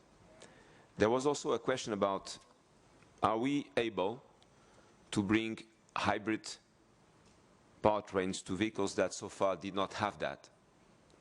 As you know well, the Fiat 500e in Mirafiore did not have ICE powertrains. Stellantis has made the decision to bring that hybrid powertrain to the Fiat 500 in Mirafiore. Not only we have decided that, but we have also worked very hard to compress the lead time, and the hybrid powertrain of the Fiat 500 in Mirafiore will come late 25. It was supposed to be in 26. So to the question, can we adjust our strategy to the pace of electrification? The answer is yes, and it's already visible. It is not something we have to decide and execute. It is something that is today visible. When we launch a new model, you can check that you can order a BEV and a mild hybrid if you wish. So that's a very clear answer to your question. So that point of anxiety should disappear from this room. Secondly, we were talking about the fact that the 1 million vehicle comes to the table quite often. And you will not hear me talking about 1 million vehicle. You will hear me talking about 1 million customers, which is something that perhaps some of us has forgotten. We are making vehicles for customers who want to buy them because they recognize the value that we create. So 1 million vehicles is not about production, it's about customers. And if we have 1 million customers, I can tell you that the manufacturing system that we have in Italy can produce those vehicles. And this is the reason why, for the sake of having a high-performance manufacturing system in Italy, it's better to support the demand. And a lot of numbers were flying around. We are not asking money for ourselves. We are asking you to support your citizens in buying a vehicle that they can afford. That money does not go to Stellantis. That money is giving Stellantis the time to reduce cost in a way that is acceptable by our communities. So when we talk about 1 million, we talk about 1 million customers that need to be able to buy, which means there's a certain level of affordability, and you have the possibility to decide or not to support their decision by giving them a subsidy to buy a vehicle at a more affordable price. It is your decision, and the money does not come to Stellantis. There was a lot of questions about thermally, so I will address those questions in a global way here.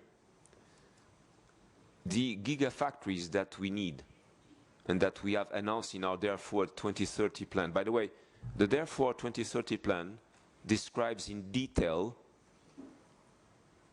the strategy of Stellantis. It is public. You can find the presentation in YouTube. It's around 30 slides. You have all the details, all the numbers of the Stellantis vision. You can just read it. And I'm not going to take 1 hour to present those 30 slides to you. I think that would be not the best use of our time, given the level at which we should be discussing. So thermally is quite simple. We think we need 3, perhaps 4 gigafactories in Europe if Europe becomes a 100% BEV market. And of course, those plants represent a very, very huge investment. So we have a plan to invest those 4 gigafactories. But of course, those capacities are only useful if there is a demand. If there is no demand, we are not going to invest in a plant for the plant to be idle. So we will adjust the timing and the sequence of those investments in function of the demand. Depending on the speed at which we are going to grow the BEV sales, we will invest those different plants. And as those plants are long lead time, we need to start working very, very upstream to make sure that when they are necessary, then we can trigger them efficiently with a reasonable lead time. So thermally will exist at the time where the capacity is needed, depending on the speed at which we are going to grow the BEV sales. And some of you have expressed the idea that we should not push to go too fast. Understand your perspective. If you don't want to electrify, then we don't need a gigafactory, right? But if we want to electrify, then we will make the gigafactory. By the way, it is not by chance that the gigafactories on battery cells are made in manufacturing sites where there is ICE production. Because then it means that if there is an uncertainty on the timing at which you move from ICE to BEV, because on the same site you are making ICEs and batteries, if you don't need the batteries, you need more ICE. So the activity is there. If you go faster on the BEV, you need less ICE, you do more BEVs on the same site, which I believe is socially a responsible decision. We have done this in several countries, and we plan to do it also in Germany, where there is an ICE production, so that then we become immune to the speed at which we transition and immune to the date at which we transition. So thermally is on. Of course, there is competition. Many countries want to have gigafactories for the future, and we have a sequence that we will adjust to the speed at which the BEV sales will grow in Europe. So that was the question for thermally. It is also, at one point in time, important to clarify a very simple thing. You mentioned the name of the chairman of the board of Stellantis. I would like just to tell you that I'm here as the CEO of Stellantis, member of the board. I'm here to represent the company, and I'm not here to represent our shareholders, because I am the head of the management. So it is important that you understand that I'm working for my employees to make sure that this company is a sustainable, successful company. And I also want to testify to you, because there were questions about the representatives of the states at the board level. I would like to testify to you, and I was coming this morning from the United States where we had a 2-day board meeting, that the governance of Stellantis is a very strong and very thoughtful governance under the chairmanship of Mr. Elkann. So it is good that you understand that, as a contrast to other car companies that I will not mention here, as a matter of courtesy, we are blessed at Stellantis with a very good, strong and stable governance. And I can tell you, I have been working in this industry for 43 years. I have seen many boards, and I can tell you Stellantis has a very strong governance and a very good board. By the way, there is no representative of the French state in the Stellantis board. And by the way, as you know, my citizenship is neither American, nor French, nor Italian. So let's make things clear. Let's stop thinking that there is an influence that would put Italy in a bad position. This is totally fake.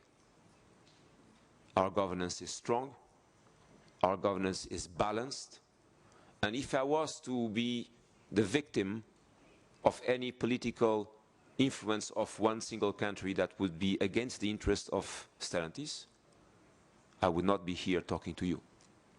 Hopefully this is clear for everybody. If I move from here, it is quite clear that I will address the question of the tariffs on Chinese vehicles, but I want to address it, if you allow me, from a business perspective.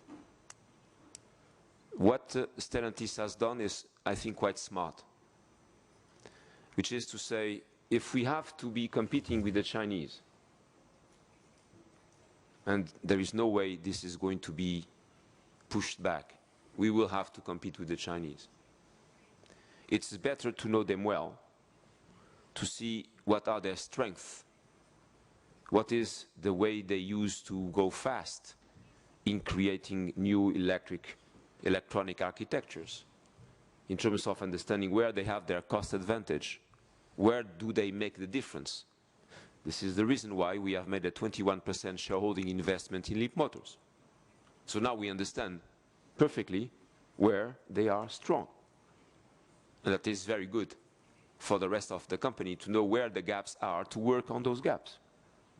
Secondly, if China has a significant overcapacity and they want to export, if they do so, it is better that when they export, Stellantis makes money, and that money is used to reinvest in R&D and our technologies to become more competitive.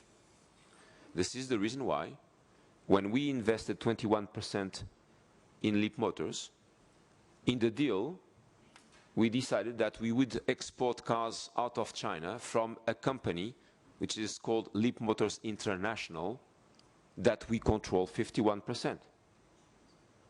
Which means what? Which means that when we export cars from China to the rest of the world, we consolidate the profits of that activity that are then used to fund many other activities, including capacities and technology. So if we think a little bit deeper, we understand that Stellantis is the only company that is using a strategic Chinese investment to become a better company. That's exactly what we are doing. And I believe that this is going to work, but you'll be the judges of that. So if I keep on moving, I would also address several questions about adapting the strategy. You seem to be thinking that we are in a dead end. This is not true. This is fake if you think that. Perhaps we should think, as we are all Democrats in this room, about is it a good thing for our democracies that such important decisions have been made at the European Parliament with no impact studies?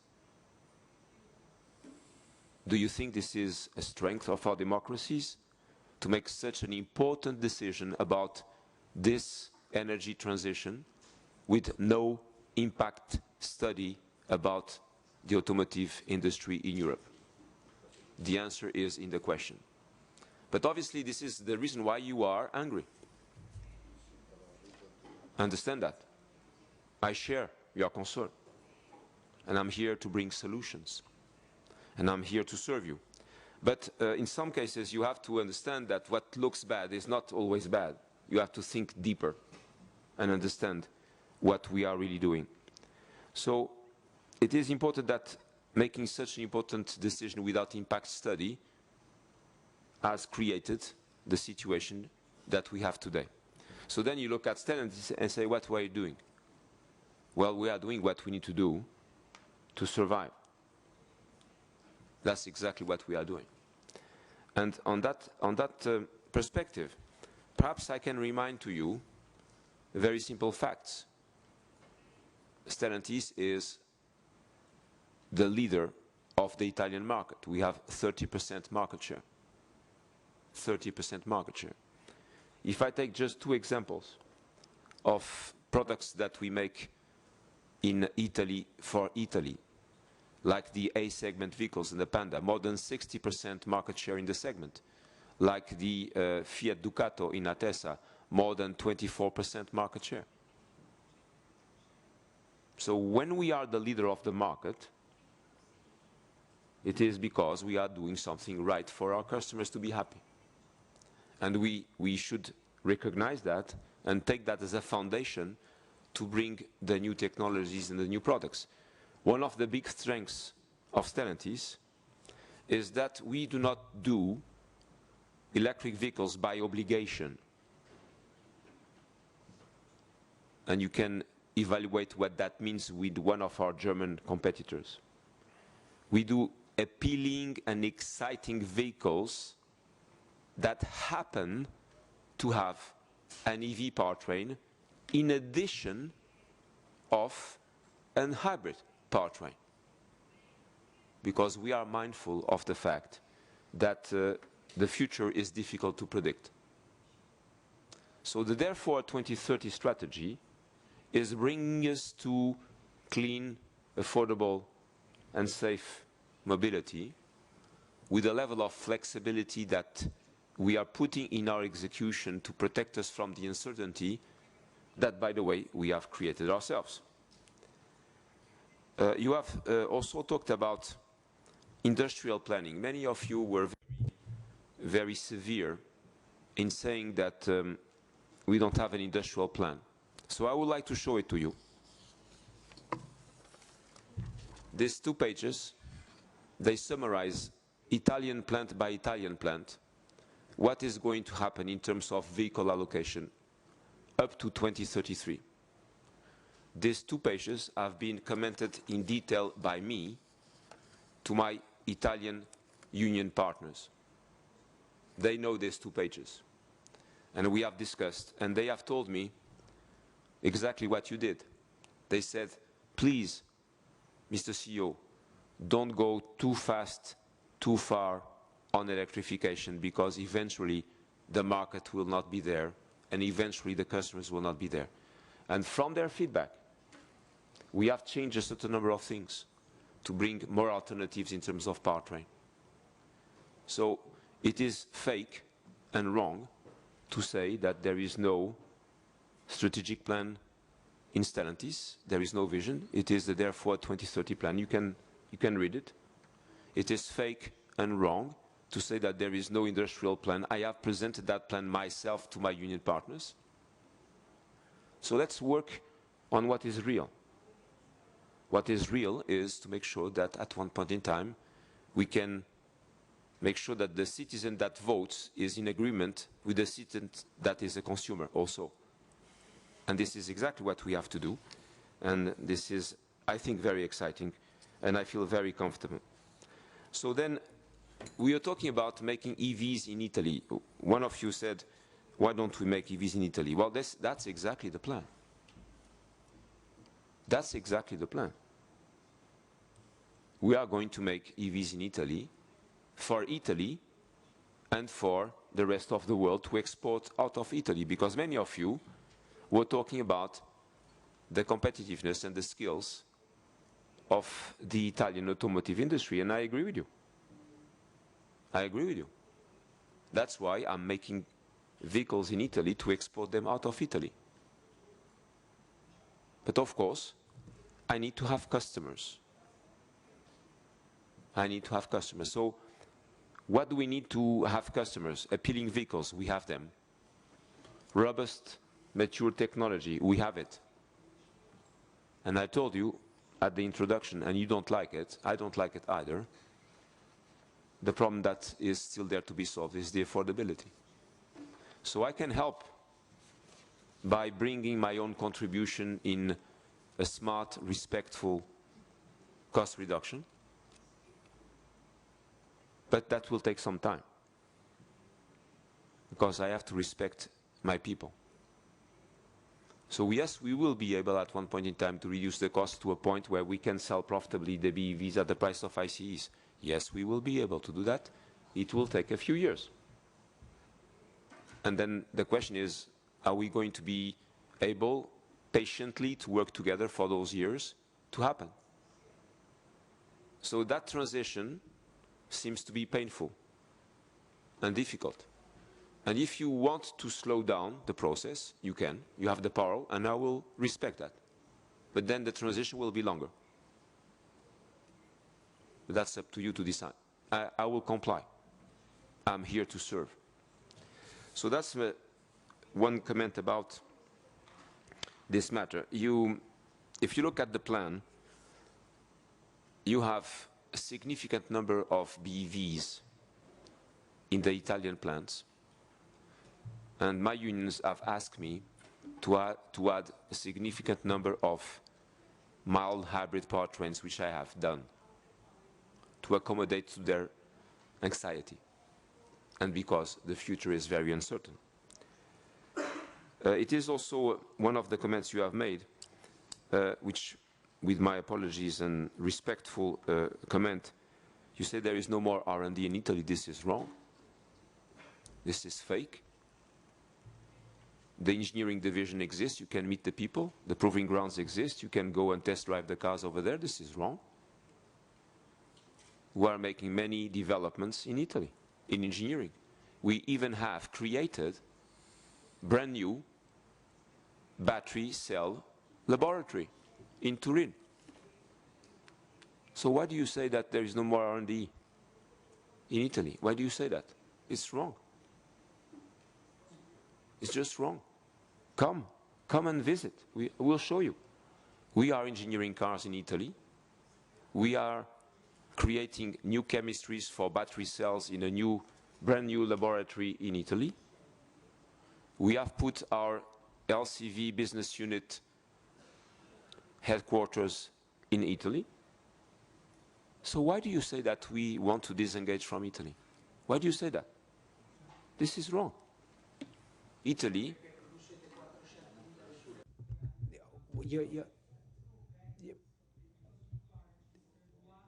Unfortunately, we're not able to translate as the question is asked out of the microphone. It's so generic. I mean, we are here listening to you. Calenda è che senza microfono non si sente neanche.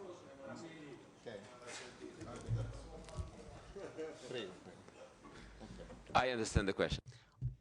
Okay, I understand the question. What I have told you, and I'm challenging you because I think the discussion is lively and interesting, is that you don't like the consequences of what has been decided. I apologize, but you are the decision maker. I mean, it's different. Why you are registering 1/10 of the patent you are doing in France? Because in France you have the same rule. Tell us if we have so many engineers. So enter into the numbers. Don't tell us every time. I mean, the problem is with the regulation that you don't want to change the regulation. So I mean, it's a paradox. It is a paradox. I understand that you do not understand our position. I will try to clarify if you give me a chance for that. Okay, good. So you are using the fact that we would be registering more patents in France than in Italy as a good performance indicator of the number of people we are using in Italy for R&D. I have to apologize, this is not a good indicator. Because when you want to have more patents in a country, there is a very specific process to stimulate the fact that you register patents in a country. And what you are telling me is that I have to look at that stimulation in my R&D division in Italy because most probably it's not as strong as the one you mentioned for France. And I will do that. Understand that you will be reassured if you have more patents registered in Italy. So I'm going to have a look at that and see how I can help to make something that pleases you on that front, because of course it's a good thing that we have more patents registered in Italy. It's a good thing. If I have my people working in Italy and they don't register patents, then it's a problem for me, and I'm going to solve it. So no problem with that. No problem with that. Now, if you tell me there is no engineering in Italy, I'll tell you this is wrong. I'm going to invite you to come and shake hands with my people. Maserati has an engineering division in Modena. Maserati has an engineering division. I will answer on Maserati. So I'll go step by step. So if I keep on moving on this one, I think it's quite obvious for the people that want to look at the facts that with this industrial plan I have here, with a significant number of vehicles with new technologies, that we have no intention to leave Italy. And more than that, we have no intention to let anybody challenge the leadership of Stellantis in Italy. And you see the numbers. You have to see market share. We have been evolving around 30% market share. And that proves that we are here. Now, in terms of capacity, plants, we have the capacity that we need to support the 1 million customers. And sometimes people come to me and say, would you like to sell your plants? I say, no, I need them. I need them. Because with those plants, I'm going to keep my leadership in Italy, and I'm going to continue to improve my situation in Europe. So that's my answer to you. You may think otherwise. It's absolutely your right.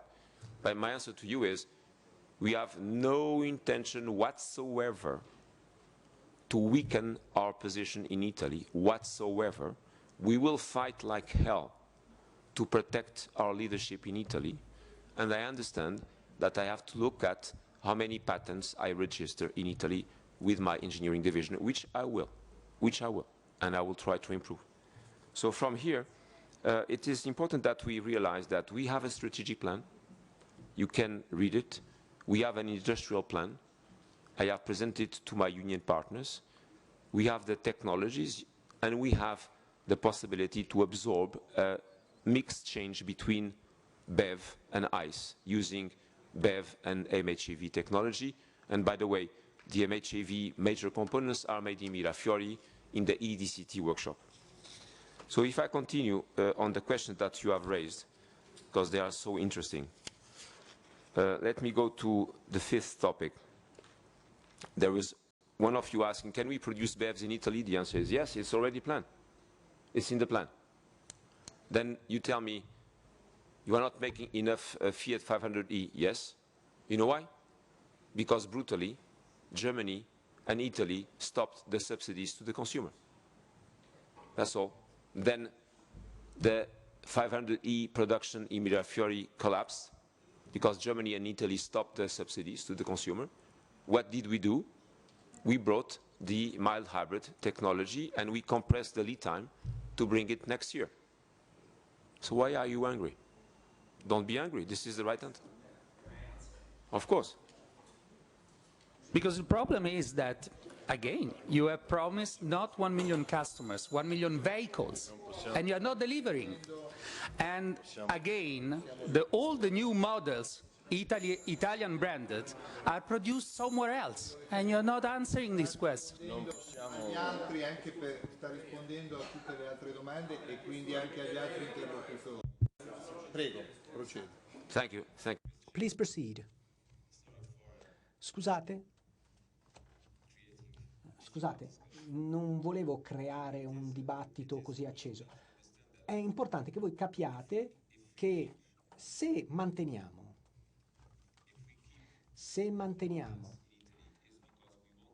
Stability to supply vehicles to 1 million customers. Very simply put. So we think that that ambition, which is an ambition that we share with the Italian government, is something that we support. That's why we have the plants, that's why we keep the plants, that's why we have a production plan for those plants. Now, if you ask me something like bring all the vehicles to our plants, well, this is a global company. This is a global company. We have to supply many markets with a lot of diversity and complexity, and we are trying to put the cars in the places where they are the most competitive to be able to grow profitably our market share. Nothing special. This is the right thing to do for a company like ours. So if I continue, I think Mr. Conte was saying that how can we lead without knowing what is going to happen. That was his statement. Well, I would like also to know what is going to happen in the European regulatory landscape. I would like to know, because that would be extremely helpful for me to serve you better. But I have to manage in a very high level of uncertainty, which creates a certain number of anxieties. So, yes, I share the point of view of Mr. Conte. It's better that we create stability and visibility so that we can serve each other in a more efficient way. And that is, for me, absolutely something I can support. No problem with that. Future of our plants, I have already answered. The case of Termoli, I have already answered. And it is for that part. You mentioned the golden power, Italy versus France. I have already answered to those questions. I think that there is no unbalance on the influence of France vis-à-vis Italy in our governance. I can testify this to you. It is healthy and robust, and the board members, as you know, there are many independent board members that would prevent that from happening. You said that our position was confusing in terms of not changing the rules. And this is important that we discuss that. I think some of you said, why do you say that we should not change the rules? It's important that I explain to you why we take that position. First of all, we are a compliant company.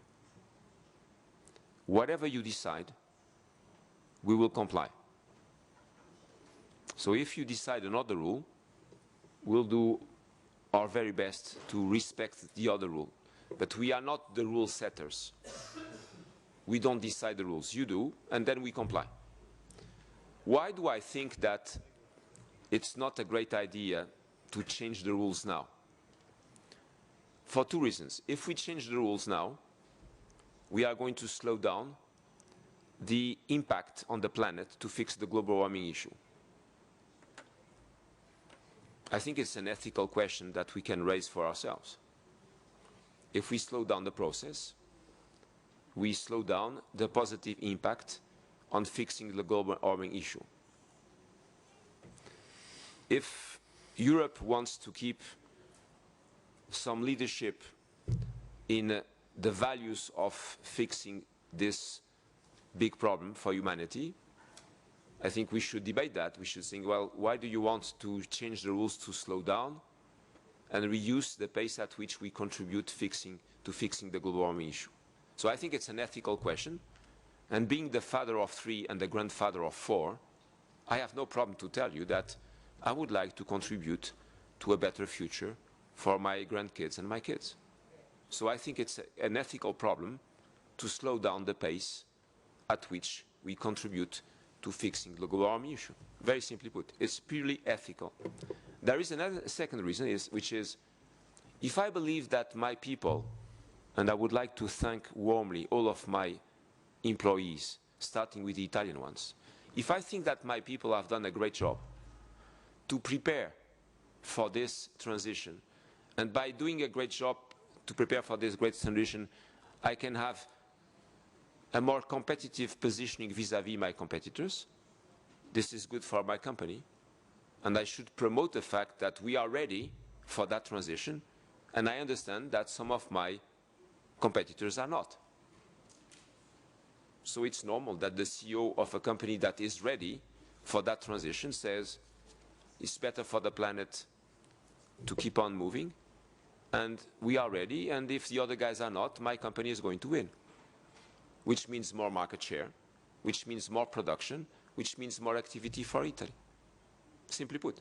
So I don't think this is something that is confusing, and if the other stakeholders are saying the opposite, is it the right political position to take to say that slowing down the process is the right thing to do? Question to you. If I was on this side of the table, I would say no. We have to fix this for the next generations, for the generations of our kids and our grandkids. And Stellantis is ready, so Stellantis can take advantage of his competitive position to grab a market share that will bring more activity to our plants, including the Italian ones. So that's why we say this, and hopefully this is not shocking, at least not for my children. Then there were questions about Maserati. What I want to tell you is that Stellantis has no intention to sell Maserati. And when you say there is no product, with my deep apologies, it is wrong. We have a fantastic Maserati Grecale. We have a fantastic Maserati Gran Turismo. We have a fantastic Maserati Gran Cabrio. We have a fantastic Maserati MC20. So it is wrong to say that we have no product. On Grecale and the Gran Turismo and Gran Cabrio, we also have the Folgore versions, which are the electrified versions. And it is, from an engineering standpoint, extremely difficult to achieve the right level of performance and the right level of quality. So we are leveraging the best expertise of our engineering community. And we have recently reorganized our R&D division for Maserati in Modena to make it more compact, more expert, and more agile, which is the right thing to do if we want to give this brand more autonomy. Now, it is true, and one of you mentioned that, and this is correct, that we have been facing some challenges in China to protect the luxury positioning of the brand. And that has translated to some sales challenges that are hurting us right now. But it is a pure marketing problem to be fixed with marketing. And this is something that we are now doing, and as you know, yesterday we changed the leadership of Maserati to bring people that have possibly higher capability to fix that issue. So, Mr. President and dear honorable members of this Commission, I think I have answered most of your questions. It is important that you understand, as a conclusion, very simple things. Number one, the period that we are going through has not been created by Stellantis. Stellantis is a good protection against the chaotic environment that has been created. Why? Because this chaotic environment is leading us to a very simple situation, which is, in the future, there will be many more technologies than in the past. Instead of having petrol and diesel, in the future, you will have petrol, MHEV, PHEV, hybrid, BEV, fuel cell, and there is obviously the need for a very big amount of investment in all those technologies, which means that if you don't have the scale, you cannot invest in all of those technologies. And if you don't have the scale and you don't invest in all the technologies, you shrink, and one day you disappear. So the first good news that I would invite you to share with me is the fact that as we have created a first league worldwide company, we now have the scale to invest in all those different technologies that will be needed to compete with the Asian car makers. And that is a very good news. This is exactly what we have done. The second good news is that as we are facing a great deal of uncertainty, and I share that perspective with you, our therefore 2030 strategy is flexible to a very different mix between ICE and BEV.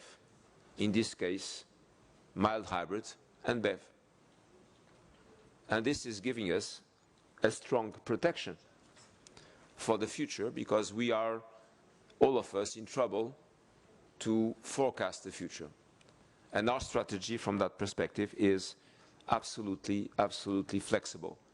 The third good news is that Stellantis has no intention whatsoever to move away from Italy.